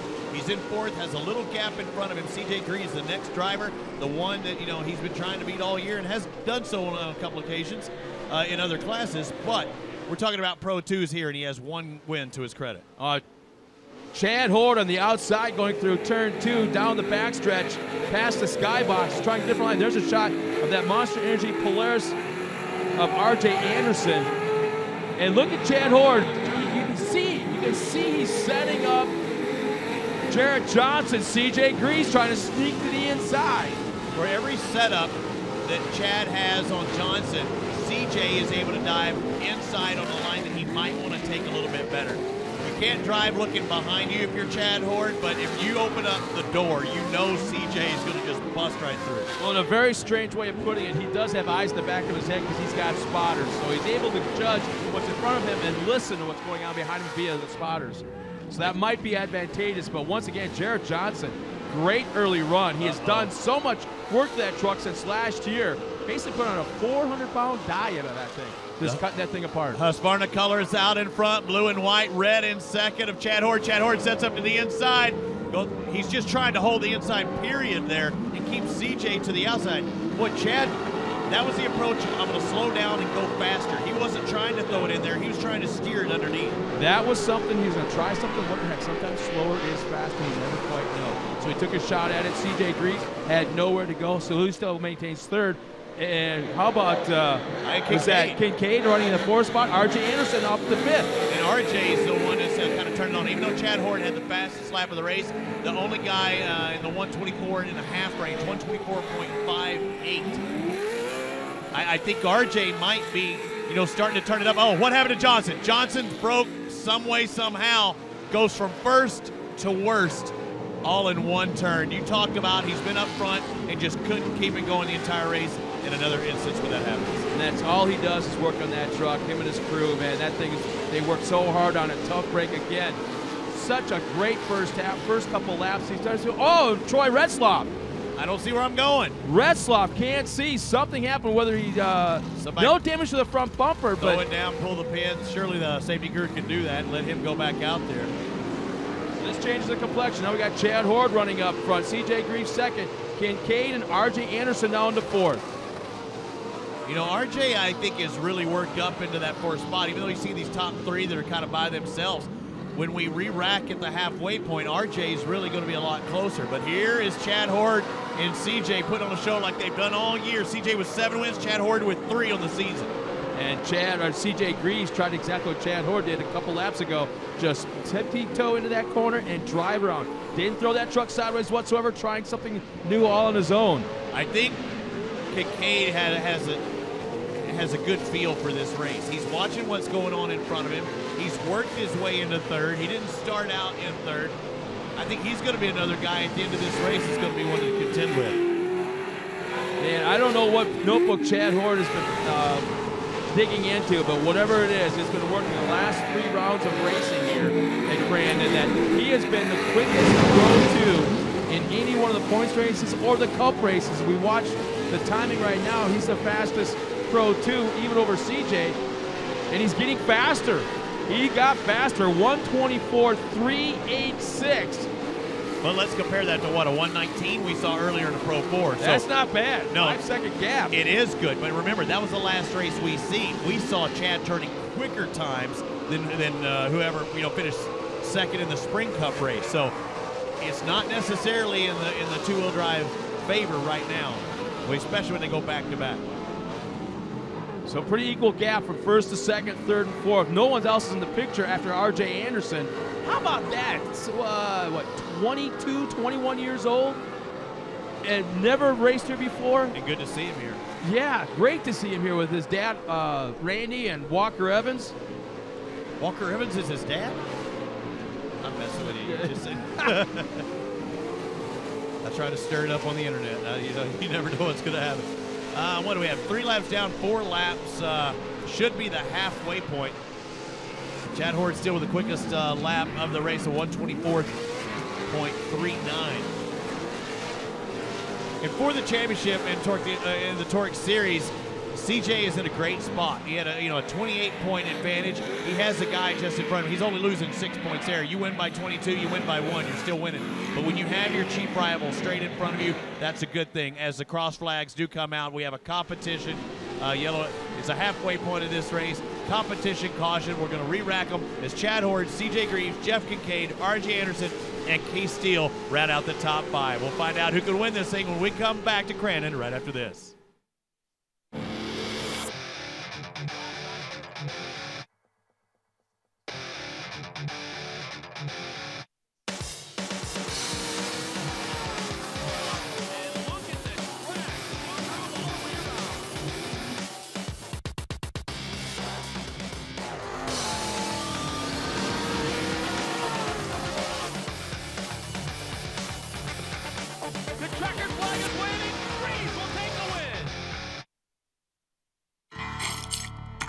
before you get in? Get going. Get gone. You need to get a tire that gets you. A tire like Cooper's revolutionary new CS5 with premium touring innovations for the way real drivers really drive. That's real life performance. Because life's a road trip. Come on, let's go. We're back here one more time. We're in the middle of the competition yellow with Pro 2 out on the track. That's a really good camera angle so you can see what they're racing against. That's probably one of the fastest parts of the racetrack, right where they're at right now. Then they have to come almost to a virtual stop to make that tight 180 and then come back down the front straightaway into turn number 1. Yeah, this is the portion of the course that the sportsman did not get to race yesterday. It kind of changed the complexity of it, and it started out as fresh virgin dirt. They didn't even groom it or do anything. It was slippery. It's really kind of groomed itself into it today. The last race when we were in spring, that last left-hand turn was getting a rut, and I haven't seen anything like that today.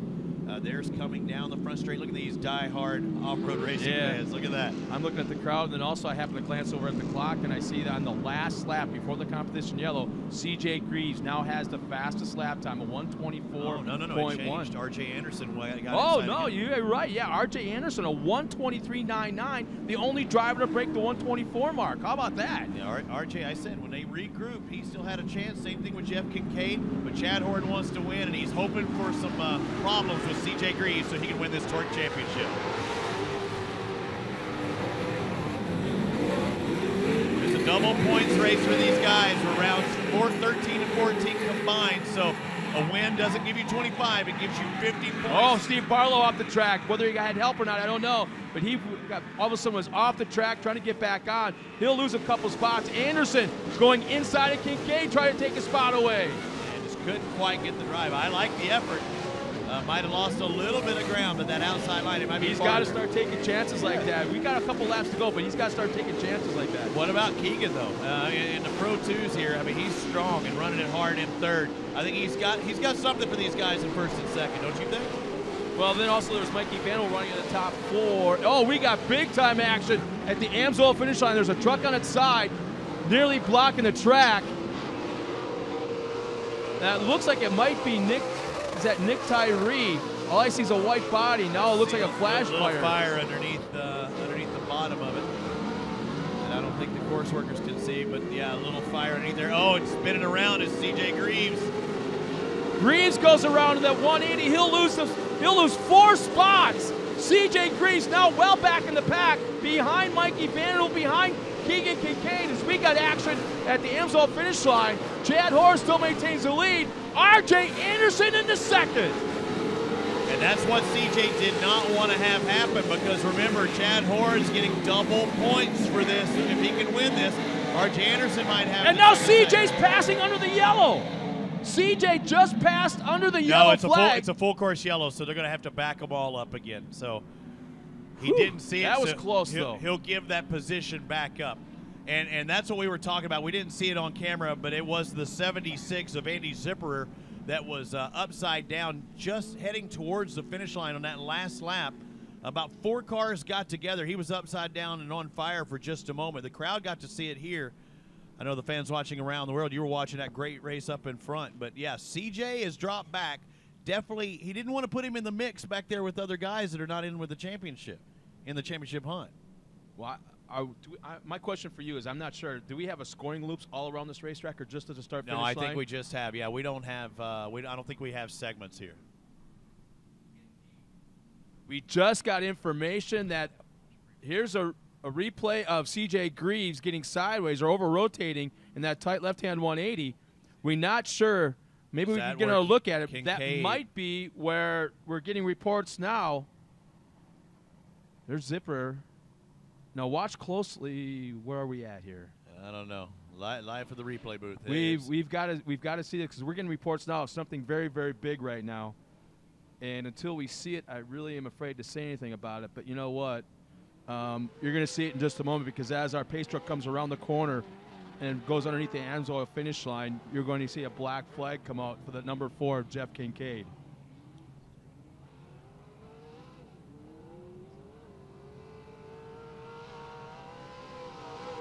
that would be.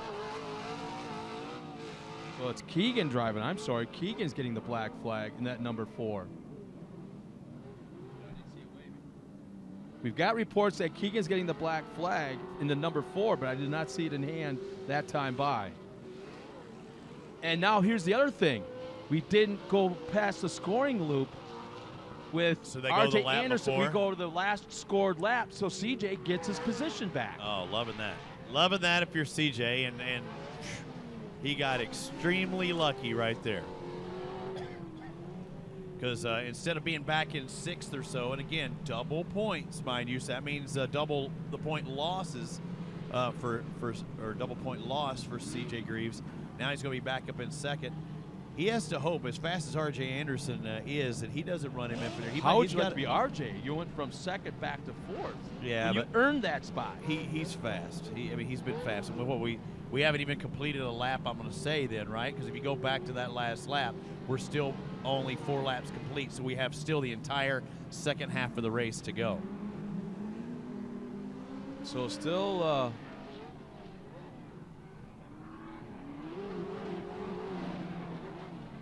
so what I'm wondering is, do you have to take the green flag before you get the black flag, or can you get a black flag shown to you under the yellow? That's, I mean, you're way over my head there, because I think it comes down to what caused the possibility of the black flag.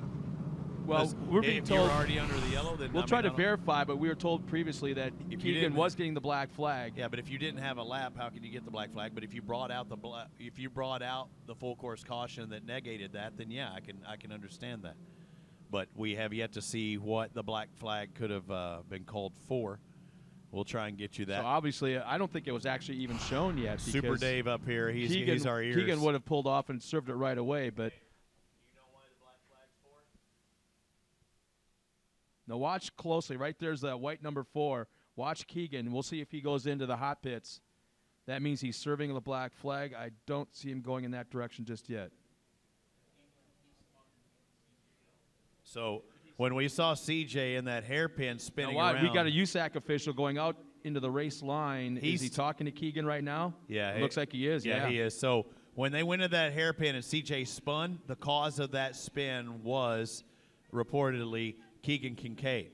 So Keegan will have to serve that penalty, but they will still go back to like there was no start. And that's kind of what I thought. Even though they haven't started that 5th lap because, he did something detrimental to the race, I'm assuming that they're going to have to, still penalize him. Here's the replay of it right now. Keegan's right there. He gets into the back. He just that's racing. If it's me, that's an iffy call. If he made the call, if they made the call, they made the call. But to me, that was a race. I mean, that was a slight touch, and he was slightly out of position. It's not like one of those scenarios where we saw, or in the sportsbook, where you're locked into somebody and you're pushing him around. Yeah, that was a split second, if that. That looks an awful lot like he was on the binders real hard. You saw the front of that truck just diving into the dirt on the brakes, and it's not like he drove through him once they made contact and pushed either. him around. No, yeah. He bumped. He just barely tapped and let go. It's a racing call, and they have racing officials there to make the call, and that's why we do not do so. But it's not going to affect CJ Greaves at all. Actually, it helps him because one of the guys that he was fighting with, he's not going to have to fight with anymore. He's going to have to serve a penalty on the side. That being. And what did he fall back to after? Was it 6th or 7th? Yeah, right around, I believe. Yeah, 6th or 7th. So he's going to go back to 2nd, but. Kincaid, who we know is fast and could win, is not going to be in the mix. Oh, is Keegan going back to the pack? Because everyone's pulling around. Yeah, no, he got black flag. He's going to have to go back and serve his penalty. That's what I'm saying. It took him out of the equation. So it looks like the entire field is going around Keegan Kincaid as he'll get in the line. And now they're making their way into the Forest County Potawatomi turn number 1. Easy for you to say. Barlow was off the track just a moment ago while Lapper Sogo able to get back on. Ari Lyondike Jr., Jeff Geiser. There's Keegan right in front of Andy Zipper. Here we go for the restart. The pace truck pulling off the track. Chad Horde up front. CJ Greaves in 2nd. RJ Anderson in 3rd. And RJ with the quickest lap of the race today. He looks to be fast. Somebody pulling out there in Traxxas colors. I want to say that was Sheldon Creed. That's right. the 45. I want to say it's Sheldon Creed.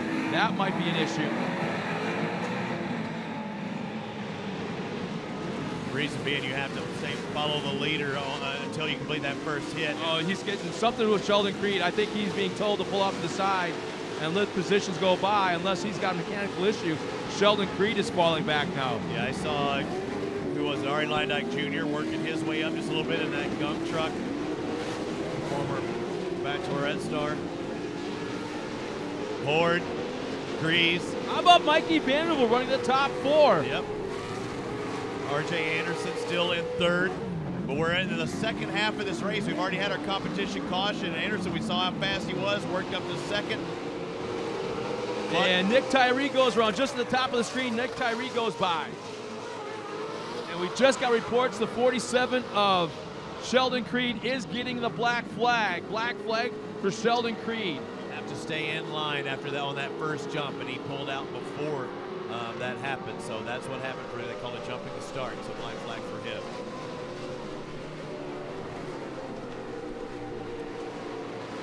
Chad Horde, CJ Greaves, RJ Anderson, 1, 2, and 3. Anderson doesn't look as fast right now as he did earlier. That breath in between that full course caution looks like it's hurt his mojo. I think he's one of those rhythm drivers. He takes a lap or two to get his rhythm, and then once he has it, he's on. So give him another half a lap or so. I think he'll start making a charge at it. Especially the top 2 start battling. Look at this right charge. Now. Look at that charge. He went fully inside. He was trying to look like he was spinning his tires just a little bit. He being CJ Greaves. Now he's trying to go on the inside again here on that final turn, coming at the flag stand one more time. There's the black flag for Sheldon Creed. Barlow has gotten around Mikey Vanderbilt. Barlow now up in the top 4. Creed still heavily on the throttle. He goes around Barlow. CJ Greaves with the fastest lap of the race. He's only 3/10 behind, maybe even closer than that. He ran a 1:23.79 that last lap. CJ wants this win, doesn't he? Yeah. He wants number 8. He wants the championship, and he wants to do it in style. He wants 2 victories, maybe even 3 today. Can you imagine? I want to say he could be the first driver to be on 4 podiums in one day. Yeah, I would think so. At least in the pro classes. Yeah, yeah. No, in the pro, I would think so. Unless somebody ran buggy and all of them, I don't think that's going to happen. RJ dropping back just a bit, back in third. Barlow fourth. Sheldon Creed, who we saw had to have a black flag. Vanderbilt should be up in the 5th. I don't think Sheldon's pulled off the track yet. He's still out there running in that 5th spot. I'm sorry, yeah, 5th. So he hasn't pulled off the track yet. And look at the blue groove, yeah. Blue is starting to look like a regular dirt track for like sprint cars or something. So then you're going to have to try and hunt and find that line like a typical Torc off-road series race where they do the track prep in between. We're going to see more and more of that, especially getting ready for the Amsoil Cup a little bit later. Chad Horde really throwing the way around, right? Can't help but think. I just got the feeling, my gut's telling me CJ Greaves is setting up Horde. He's finding that spot, and again. Ari and Kincaid get into Boy, they've got issues. Keegan Kincaid got into the back of Ari Lyndike going into the gravel pit turn just a half a lap ago, tore up the front of the truck, and now they're getting back together again right before the Amsoil finish line. So there's something going on between those 2 drivers. CJ taking his high line. That was a good drive line earlier. Look at him now. He's going to have a great drive. Coming down the straightaway, going to dive to the inside. Watch this. CJ Greaves going to be on the inside. Horde has a lot of horsepower, not one to back off. CJ sets him up, but Horde's going to have the preferred line and the drive coming out of the turn. If it was a drag race, it would have been CJ Greaves, but this is off-road going into turn 2. CJ coming back to the inside. Horde still holds him off. How about this race? This will be the white flag coming out the next time, I do believe. Lap 7 should be, that's what they're on. Getting ready to start lap number 8, the final lap. CJ Greaves still about 1, maybe 2 car lengths back. Chad Horde gets a good drive off the corner through that blue groove. Chad Horde may have better tires in that hard-packed blue groove part of the track. Oh, he screws up. He squares it up and stops him. Almost pops him over that berm. Look at them side by side. The differential that time was 0.13 seconds. Look at CJ Greaves and Chad Horde going at it. And the ruts are starting to form when they throw these trucks sideways. The sidewalls of these tires are just bucking these trucks up into the air. Now drag race on that long back straightaway. CJ Greaves is right there. This could be the spot coming that left-hand turn. What do you do if you're Chad? Do you go to the inside and make him go the long way around? CJ wants the outside. That was his line earlier. That's the same line he had earlier. He's going to get good drive once again. Watch CJ. Chad's going to be expected to the inside, but he didn't quite get that pull that he had the last time. Chad Horde got the advantage this time coming to that corner. CJ did not get the run like you said coming out of the corner. But again, here goes Chad Horde. Got a little sideways, scrubs off a lot of speed coming through turn 1. But that's how that truck is handling right now. Now watch where the blue groove is. That's where Chad Horde seems to have better tires or better traction than CJ Greaves. One more time to the gravel pit turn. RJ Anderson goes over in the background. I'll say RJ closing in on CJ. He got too high. Looks like he hit the wall. He's on his side.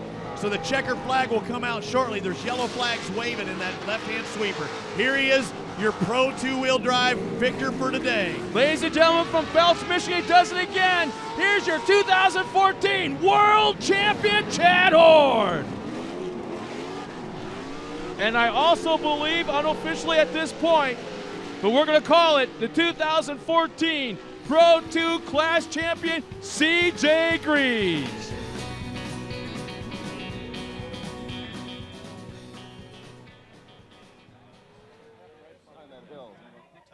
Nick Tyree. We need security down at the front of the announcer's booth if we could, please.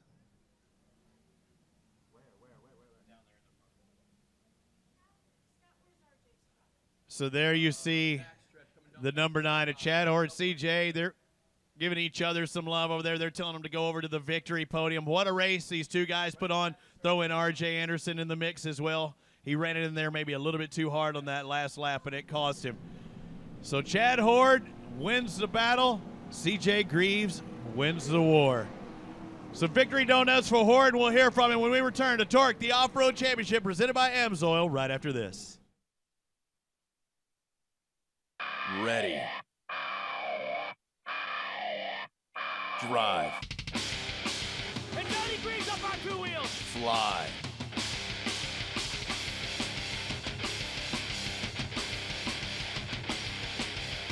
Dominate.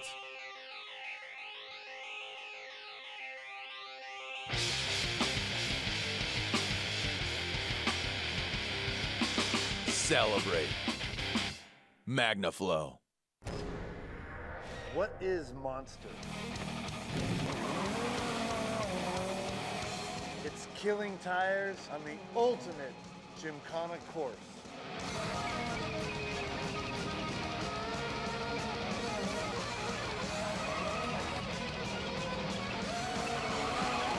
I'm Ken Block, and I am Monster.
Well, welcome back here one more time. We're in Crandon, Wisconsin at the Crandon International Off-Road Raceway. The celebration is beginning or continuing, and there's CJ Greaves working his way through the crowd up to the podium.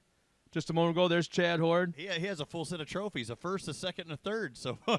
Yeah, with trifecta.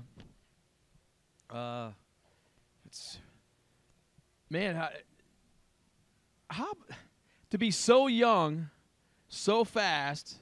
Man, everybody wants to be you, be like you, be hanging around you. Yeah, as I said, Horde won the battle, but CJ Greaves won the war today. And are those his TLD gloves you're talking about that he passes out to some of the fans where they get to pick it? There's Steve Barlow. Traxxas girls looking good as always. Speaking of that, let's send it down to Kelly Snyder. Well, thanks, guys. We'll start with the third place finisher here. Steve Barlow, what a great race that was for y'all. Pro 2 race, one of the most exciting things we've seen all day. What a battle that was. Talk about finishing on this high note here at the Brush Run in Crandon. You know, after yesterday and we didn't get to race, we're excited to be up here. You know, we didn't have a very good run today. We had some problems with the truck, but we stayed out there and it worked out, you know, right at the end there. So we're happy to be up here again for Caterpillar and everybody, and for these fans at Crandon that waited in the rain all day yesterday, and now they're back out here today and got to see some great racing, and we're coming back in the Cup, and we're going to try to do it again. Well, and talking about Caterpillar as your sponsor, they really have turned this track into, I think, one of the best shapes I've ever seen it in before. The weather just really has kept it in a really good place. How do you think it's going to be going into that AMSOIL Cup next?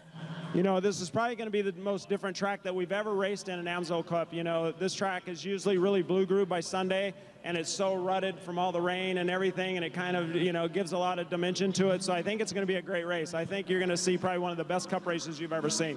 I agree with you. Congratulations on your third place here in the Pro 2 class. Thank you, guys. Thanks, everybody. And we'll move on over. He won second place in the Pro 2, but give it up for your 2014 Pro 2 champion, CJ Greaves. That's got to be a great feeling for you.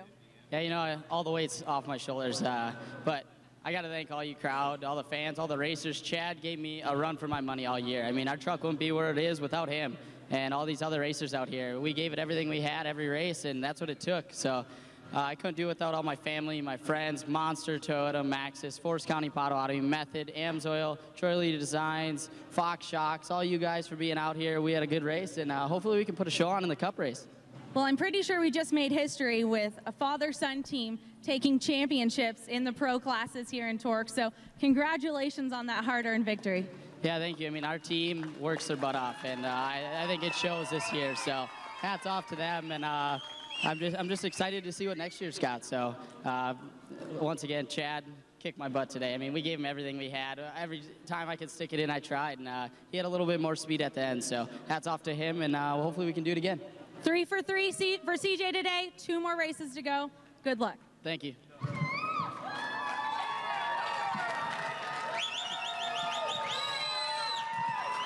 And last but not least, a close battle there, a really close run for that championship, but you have to be excited leaving Crandon, the last race of the season, with the win here.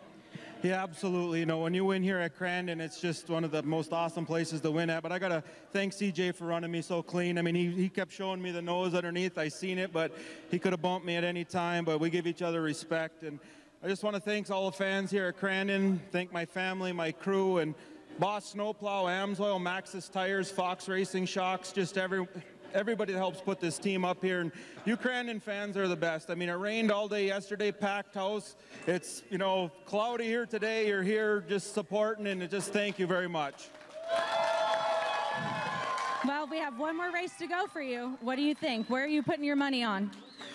Well, you know, we won the AMSOIL Cup in 2011. We won the Cup race here this spring. I got confidence in my crew. They're going to go back and dig deep and give us another winning truck, and I plan on being up here again. We'll see what the Lord brings. Well, with the way they said it, you'll be the first one off the line, so good luck. Thank you. Well, guys, let's give it up one more time for our Pro 2 final race of the season. Steve Barlow, CJ Greaves, and the guy on top today, Chad Horde, and our 2014 champion, CJ Greaves. A lot of smiles. Steve Barlow, worked his way into a position to possibly give him a chance at a podium finish, and he did just that with the misfortune of R.J. Anderson. So good to see the cat colors on the podium. Boss snowplow. We saw a lot of snowplows out there yesterday, or mud plows. I can tell you how many times I said that. And C.J. Greaves, and we'll get to see them out there one more time in the Cup race. And that should be awesome a little bit later. We still have some sportsman duties to take care of this afternoon. Yeah, we got a couple of sportsman's races coming up. But the thing is, the guys on the podium, we're going to see them on the track one more time this afternoon. Right, Amsoil Cup coming up. It's our last race of the afternoon. We'll be back with more of Torc, the Off-Road Championship, presented by Amsoil Sportsman Class. We got a trifecta. It's the Miller Lite Limited 4, the Formula 4x4, and the Country Hard Super Trucks when we return. Start the cameras. All right, stand up on the exterior step. The whole wheel is working. I'm going home now.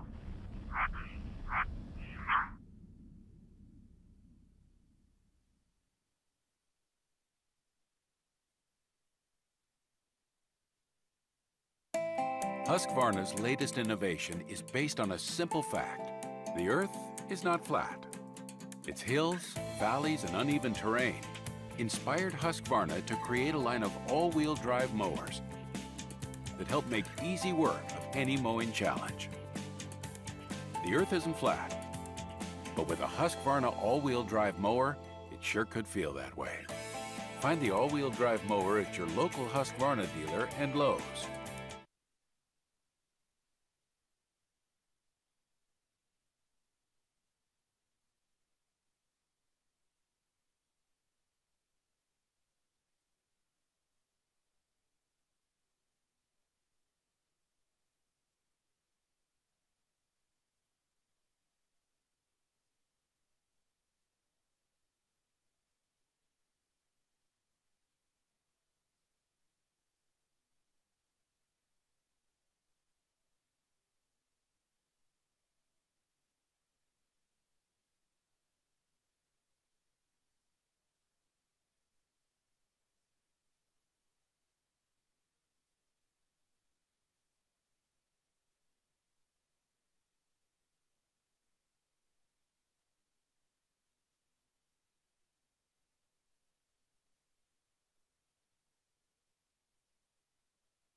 Welcome back to Crandon International Off-Road Raceway, and we still have a bunch of racing still to go in the sportsman class. And I'd like to thank our sponsors like Nitto.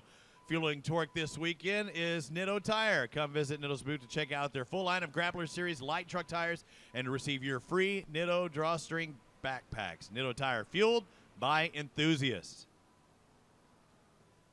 Traxxas manufactures the world's best-selling radio-controlled cars, trucks, boats, and helicopters, including the award-winning Slash short course race truck, nitro-burning T-Max, and 100-plus mile-per-hour X01 supercar. Visit Traxxas in the pits or go to Traxxas.com to find your local hobby store. With over 30 vehicles under $300, get in on the fun with Traxxas, the fastest name in radio control.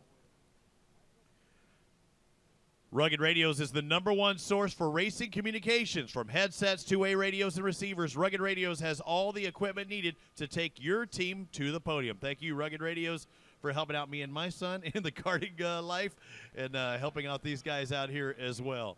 So Crandon International Off-Road Raceway is the site. We've seen Torc the Off-Road Championship races.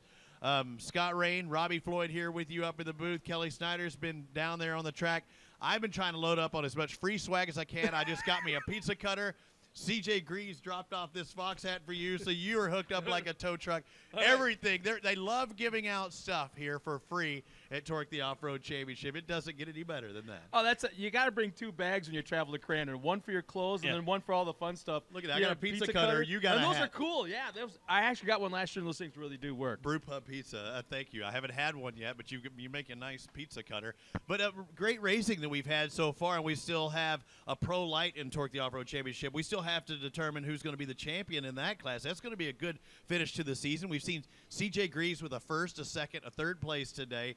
I know he doesn't want a fourth, in his final couple of races this afternoon. But it's been a busy day, and we still have more sportsmen ahead of us. Yeah, when you say sportsmen, one thing pops to my mind right away, right to the top of the list, and that's the super stock. Right now, there's 1 point separating Don Deminy and Mitch Dorr. And it came down to some racing action yesterday. Great action. Mitch Dorr didn't have the best of days, a little bit further back in the pack. Don finished, I think, 3rd in the podium, but there's 1 point. It's going to come right down to the point. It doesn't matter where if they're 13th and 14th or last and dead last. Whoever finishes in front of the other one is going to be the champ for 2014. Yeah, no, that's going to be cool, and they've been doing it all year long, and they give each other hell up on the victory podium. But it's going to be fun. We have the next race that we'll be seeing here in just a moment for those of you watching around the world is a sportsman class, and it's not just one class. It's going to be 3 classes in one race. So we might be lost as last year's Easter egg trying to call it, but these fans, they know what's up. They're fans of the sport, and make sure if you're a fan of Torc the Off-Road Championship presented by AMSOIL, you hashtag Torc in all your Instagram, Twitter, Facebook stuff, whatever it is. Give it your best shot. Tweet or Instagram your pictures to hashtag Torc, a.k.a. #Torc for Scott. Yeah, exactly. Scott Purple Rain doesn't know what a hashtag is. He knows what a # is. All the gang here from Wentz Trackside Bar and Grill. I know they're down here in the hill someplace. You guys got to start taking those pictures. Hang on. What? Wentz Trackside Bar and Grill, is that the place that looks like a house? Like a house, but there was 37 people sleeping in cots in it in that video? Yeah. Yeah, I sneak in the morning real early. Well, not real early. It's like 9 o'clock. I sneak in. There's still people horizontal all over the place. And the funk coming out of that garage is amazing. Why did you give me that mental picture? I did not need that. Make sure you hashtag Torc. Yeah, hashtag Torc with all those pictures. So Zimmy, all the guys, Randy, all the Went boys, make sure hashtag all the pictures. We want to see them on either Instagram or Twitter or even on Facebook. That'd be kind of cool. So, and I got videos, so I'll be hashtagging those soon. Yeah. Can you hashtag videos? Yeah. Oh, by the way, speaking of that, happy anniversary to you and your wife, Jen. Wait. How do we go from videos to an anniversary? I'm not going to go there. I'm not going to go there. I wasn't going to go there. But happy anniversary to you. It takes a special kind of man to bring your wife to Crandon. She lives with a nice beach. She has the horse to ride out in California now. And where do you bring your wife on? What anniversary is it? 10th. 10th anniversary. This is a special anniversary, and you brought them around your special friends. So kudos to you, my friend. You're killing me, man. No. You're supposed to brag. I was bragging on you. Dude, this is the epicenter. Yeah, but of what you're making it sound like is I pull her away from the beach and sun and sand and ocean breeze to muddy. That's what you were insinuating. Be honest, man. No, I'm not. No, she's had, I'm sure, a great breakfast every morning. She's living the Bloody Mary lifestyle. If you would have got her one this morning, but that's cool though. You know, my dad brought my mom. We came here for my our honeymoon too. Car show, man. We came here for our honeymoon. Man. I had to work. I just can't wait to see what you're going to do for her for her birthday. Okay, that's setting me up. Yeah. I got nothing for that. I got nothing. They're doing some track preparation out there. The cat equipment, you see like one quad doing that. That's not a cat equipment. You see the cat equipment in the background. They're trying to regroom this track because it's not just prepping it right now as we're less than 5 minutes away from the sportsman class. They're not just prepping it right now. They're keeping it good for the rest of the day. Several sportsman races. What do we have? Some trophy carts. First time you get to see those. A modified cart. That's going to be intense. My kids, kids, I'm telling you right now. I want to get my 9-year-old in one of those Mountain Dew super stock trucks, the Husqvarna Super Buggy. The second race of the Torc Championship for Pro Lights will be a little bit later, and also the 5th annual AMSOIL Cup Challenge later on this afternoon. Well, here's our lineup of our next race. We got Formula 4x4, Super Truck, and Limited 4 coming out in just a moment. Here's our lineup for the Formula 4x4. We got Dave Mee in the 475, Ryan Redman in the 402, our current points leader, Michael Plotz in the 454, 461 of Robert Wayland was on the podium yesterday. He starts 4th, starting 5th. And 6th. They were scratched yesterday, so I'm not sure if they're here or they were just scratched yesterday. We got the 477 of John Holtz and the 476 of Andy Holtz. And starting 7th would be Brad Lamarche in the 471, Alan DeWitt in the 440. Starting 9th is Dave DeMade in the 496, and Bob Sayers in the 432, starting 10th. In the Super Trucks, we've got Jimmy Ritterbusch in the 224, Kevin Hanegraaff in the 266, Tim Nelson 248, Mark Peterson in the 222s, Garrett Bancroft 217, Jerry Edgerton, who I believe has locked up the championship right now in the Super Truck division, and then Matt Solka starting 7th in the 228. And then now in the Limited 4s, we got Milan Mesnick in the 69, Dan Badeau in the 17, Al Drews, our current points leader, in the 32. He'll start 3rd, Alex DeWitt in the 12, and Dave Christofferson starting 5th in the number 9. And Dave was one of the guys that years ago made the trek out here with a couple of his buddies, thinking that their off-road cars may be competitive with the classics. And I want to say 3 or 4 of them showed up that year and pretty much cleaned the clock of everyone here in the classics race. Yeah, so he's out here right now in a Limited 4. So with that being said, we haven't seen a whole lot of a pretty good line at the food stand right now. Just wondering how the chicken wings are and the burgers. I'm ready to go taste some. You haven't had a chicken wing yet? No, not this week. I had it the last time. I do have a pizza cutter. I do have it, and I'm telling you, your segues are not working. Brew Pub Pizza. I just saw they normally sell these things for $5. It's worth $10. That thing is a nice one. That's a nice one. We're going to step away a minute. I'm going to test out my pizza cutter. We'll be back with Torc, the Off-Road Championship, right after this. I'm one of the owners for Total Chaos Fabrication. I'm also one of the drivers. We have to test our equipment. You have one opportunity to nab the money shot. I have to believe that it's going to be accessible and it's not going to fail on me. We'll travel with equipment like external WD hard drives. We have to trust that the equipment's going to protect our data. I have to believe in what I'm using and I have to have trust in it. As the velocity of change in the world increases, so does the promise of opportunity. For over 86 years, we've stayed true to the belief that if you put quality in, you get quality out. No matter the job, our equipment is built for it. No matter the ask, our dealers are up for it. No matter the challenge, you'll be ready for it. Build on a company that's built for it.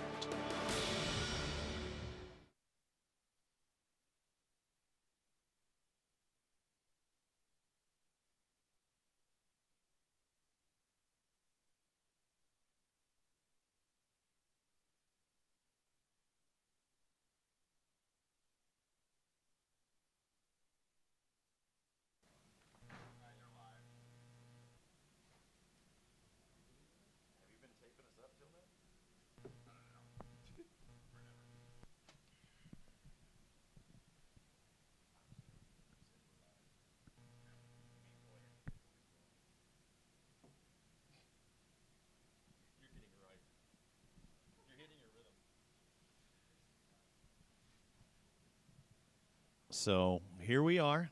Yeah. It's Crandon International Off-Road Raceway, the final day of competition. Not only for us, but for the sportsmen. They've a year-long battle. We got to see them a couple times this year. We saw them at Crandon. You got to actually come here and watch them a few times, but we saw them at Bark River. What do you think is going through a lot of these guys? Because let's just cut it. They're amateurs. That's what they do. They do it for fun as a sportsman class.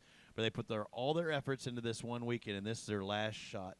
I'm kind of thinking that they would race tomorrow. We're hearing in fact there's a shot Cowboy running along the front of the Super Truck division, and then getting the heck out of the way. I would if I was Cowboy, especially keep that streak alive. He's never fallen. So we're just moments away from the start of 3 races in one. Formula 4x4, Super Truck and Limited 4, Face Destinies in the Flag Tower. In fact, it's the Randy Anderson Memorial Flag Tower. We'll touch on that story a little bit later. The green flag is out. We're underway with the Super Truck. Somebody did not get a good start on that front side. Is that Dimity in the yellow and black, right? Into turn 1, it's going to be Hanegraaff, it looks like, coming around turn number 1. Kevin Hanegraaff does pull a hole shot. Garrett Bancroft running in second. Jimmy Ritterbusch is third, and that is in Super Truck. Now waiting for the start of both Limited 4s and Formula 4x4.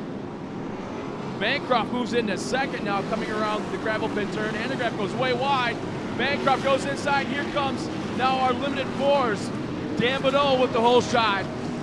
In that class, Milan Mesnik second, Christofferson running in third. We'll see as they make their way up to the timing stripe for the first time here in the triple combined class. A long day of racing for these guys. The Super Trucks kicked it off first. Jerry Edgerton, points leader. And it looks like Dave Mia is the leader in the Formula 4x4 as they come over. And Christofferson goes around. The driver out of Montana, that blue Chevrolet, goes all the way around in that Limited 4. And he'll end up being dead last in the entire field as he's letting everyone go by before he tries to go around. All right, Dave Mia is his wife or mom, nicknamed Mama Mia. It has to happen. And it's, you know, he's probably heard it a million times, but I was wondering if you had. I never went there. Okay, I did. Somebody having some technical difficulties. Looks like the 266 struggling. That's Hanegraaff. Kevin Hanegraaff at 266. Looks like he's having to shut things down. Whoa. It's a front end lift off the 248. They're getting front end high. Tim Nelson. Sun's starting to come out. Look at this. Scott, 228. Yeah, he's bogging there. That's Matt Solka. Man, they're dropping like flies. Looks like he's got a left rear flat among other problems. Yeah, something's collapsed there. Yeah, he's tore up from the floor up. So we have Mark Peterson now running in second with Nelson up front. And Pro Light running in third. Can they do that? Would they be able to run the Super Truck? I mean, what would they? I want to say that's Oberg out there. Mark Oberg. But that I have nothing on any of our listings, nowhere. But we've got a small truck out there right now, just the same. But nowhere is there an Oberg on our roster. So, but he's running up front, running in the top 3 of the Super Trucks.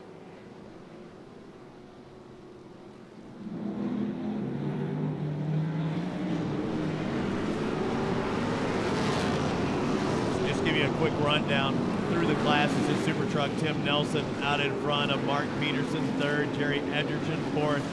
Jimmy Ritterbusch. Fastest guy on the track, a minute 32 second lap time. Dan Badeau in the Limited 4x4. Behind him, Milan Mesnik. Although about a 4-second differential between Badeau and Mesnik. Al Drews in 7th overall. Dave Mia in 8th. Alex DeWitt going by in that black number 12. Looks like it's got a ram body on it. There's a shot. Let's see. I believe that's a Limited 4. No, the 440. In the Formula 4x4, that's Alex DeWitt. As we go back forward, there's coming to the left side of your screen. That's the blue Chevrolet Christofferson.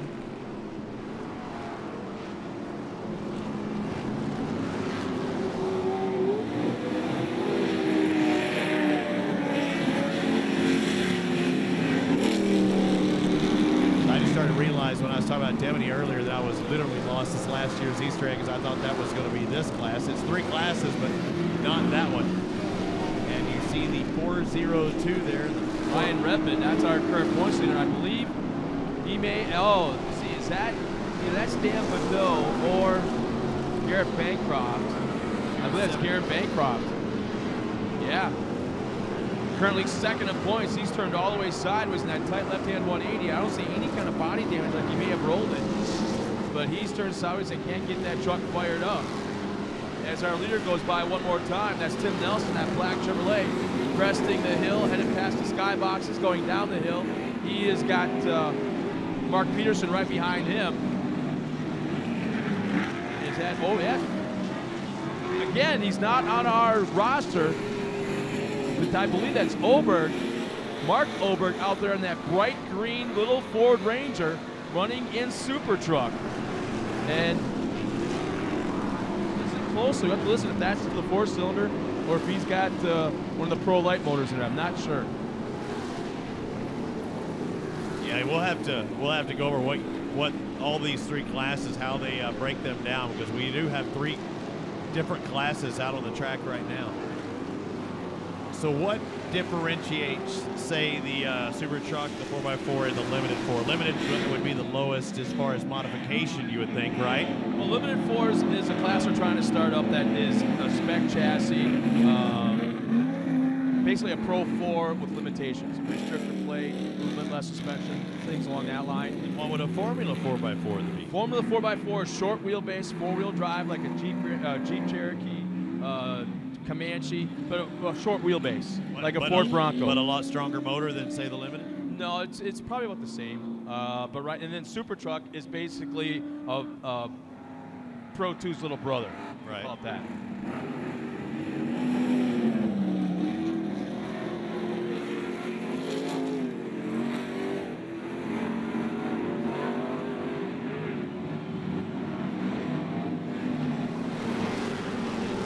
Just found out that is Mark Oberg out there in what's being called a Sportsman Light. It's a new class we're trying to start for next year. A third less calories than regular Sportsman? So it's a Pro Light chassis running an LS1 motor. That's a class they want to start for next year. There's a lot of Pro Lights sitting on the shelf at home that guys just can't afford to put the bigger motors in that run like 550, 600 horsepower. These are a little bit down on horsepower. They're crate motors, LS1s. They get for like $4 or $5 grand. And they're sealed. You can't touch them the entire season. And right now, that's what that little green Pro Light looking thing is out there on the track. That's, again, Mark Oberg, the number 30, running an LS1 motor, about 450, 400 horsepower, a class that they want to try to get going next year. All right, we'll see how he does. So we complete the second half of this Sportsman's race here in a bit.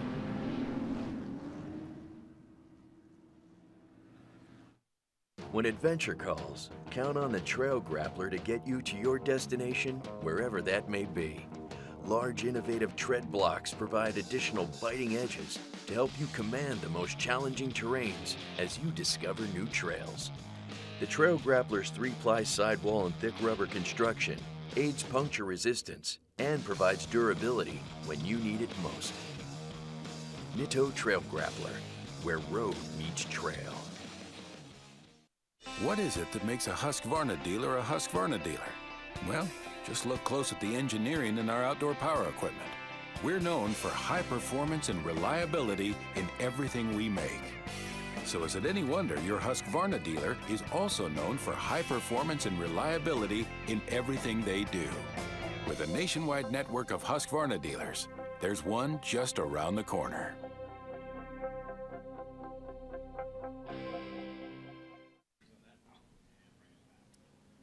So Sportsman Racing here at Crandon, Wisconsin for the keys to the big house. As far as the big trucks are concerned, you get the keys to the Midwest Off-Road Racing Series if you win one of these 3 divisions that we see on the track right now. The Super Trucks, the Formula 4x4, and the Limited 4. Leading all of them, Tim Nelson, Mark Peterson, Jerry Edgerton, Jimmy Ritterbusch, Dan Badeau, Milan Mesnick, Al Drews, Dave Mia, Ryan Redmond, and Dave Dimmicky. You got it right yesterday. I know. I screwed up. DeMaid. Yeah, that's right. You did it. I know, it's so weird. D-E-M-A-E-G-D. And that's what I'm thinking, is those last 2 letters. Every time I look at that name, I'm like, gosh darn it, how do you say the name? I'll trump you with that one, and I want you to announce for I'll get short course cars kids. I'll get it. There's a Wozniak that I'm just gonna call him Alphabet after this because there's so many. I'm big on my Polish nicknames. Green means go. Nelson gets a jump at the start. Nice jump, running in second. Didn't get a fall back. He's right there, 1 truck length back. That's Mark Peterson. Edgerton running in third.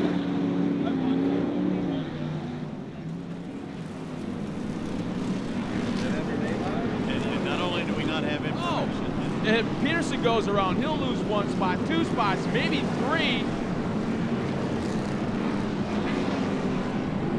Yeah, we're not sure as far as over. We're assuming that's who it is, and we think that's the case, but not seeing him come across for time and scoring, so don't know how they're going to do that as the next 2 classes take off, right?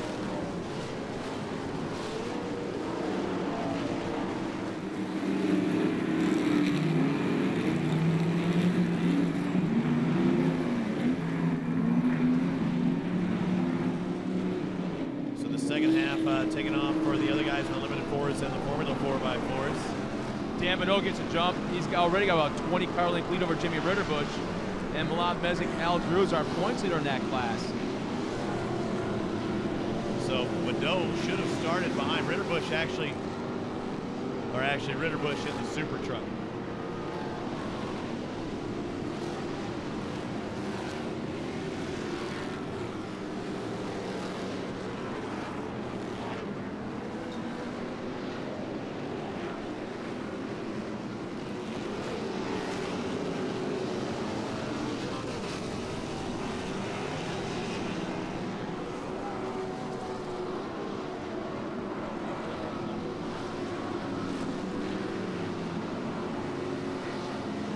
That little pro light tracking down that super truck of Tim Nelson right now. Oberg actually appears to be faster at this point. Nelson, his best last time was a 131.4.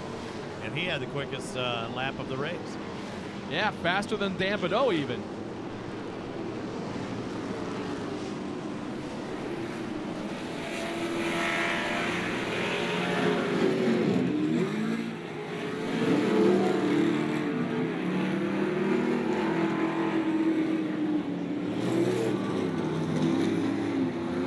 Lap of the race, Mark Peterson in the super truck. He's back there in 4th.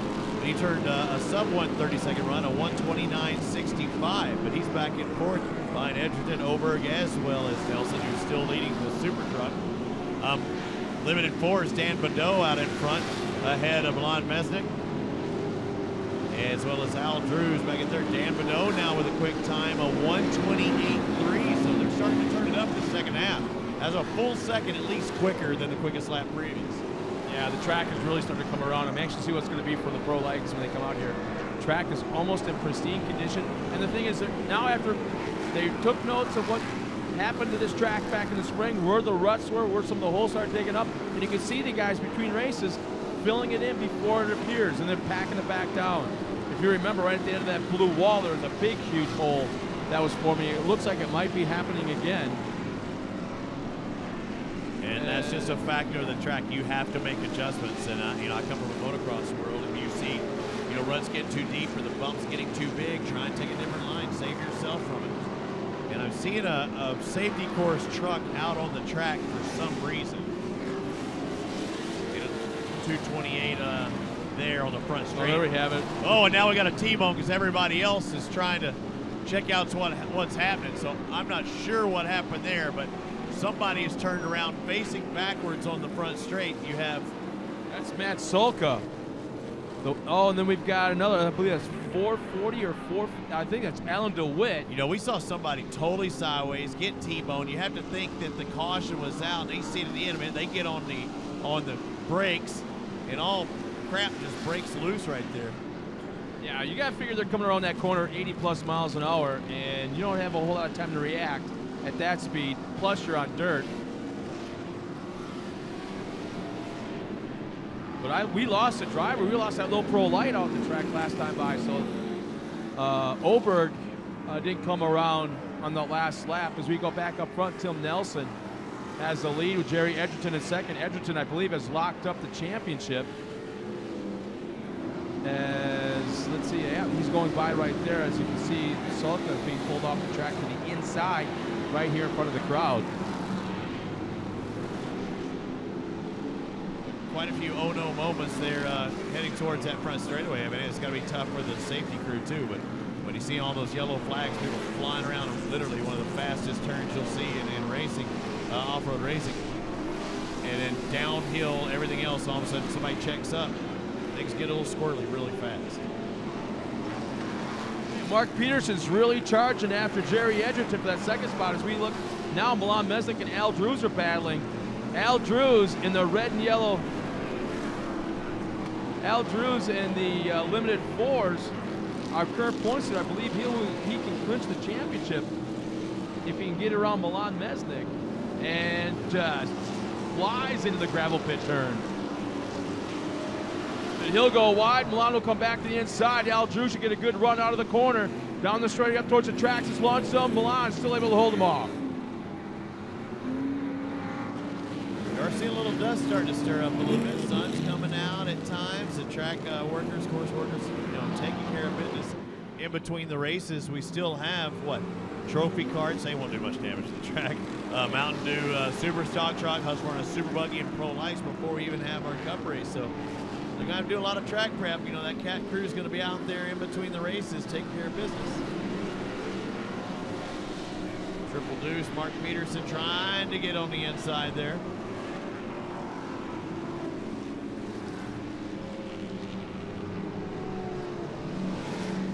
So the white flag is out for these guys. We're on the last lap of this race, so.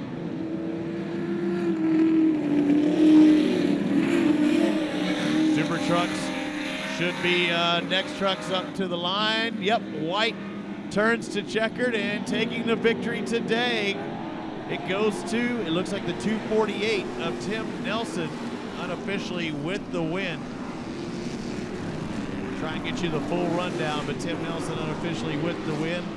Second place going to go to Jerry Edgerton in the Super Trucks. Mark Peterson in third. The limited 4x4s yet to come through. They should be the next batch coming through.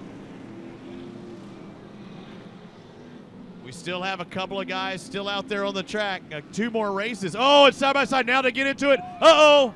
Somebody popped over the berm, and Mesnick was head first. Was that him? And was that Dan Badeau?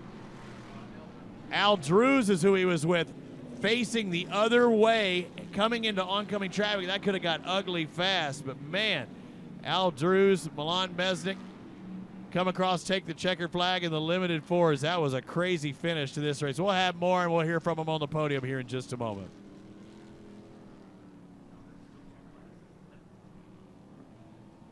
Torrential downpours, and these trucks are not designed to have another 2,000 pounds of mud put on them, and then you pack the radiators tight. The tranny gauge, the water gauge, the oil gauge, everything's pegged. The AMSL product came through for us and kept the rear end, the transmission, and the engine all running fine. And I tell you what, we were ready to go for the next day and pretty proud of it.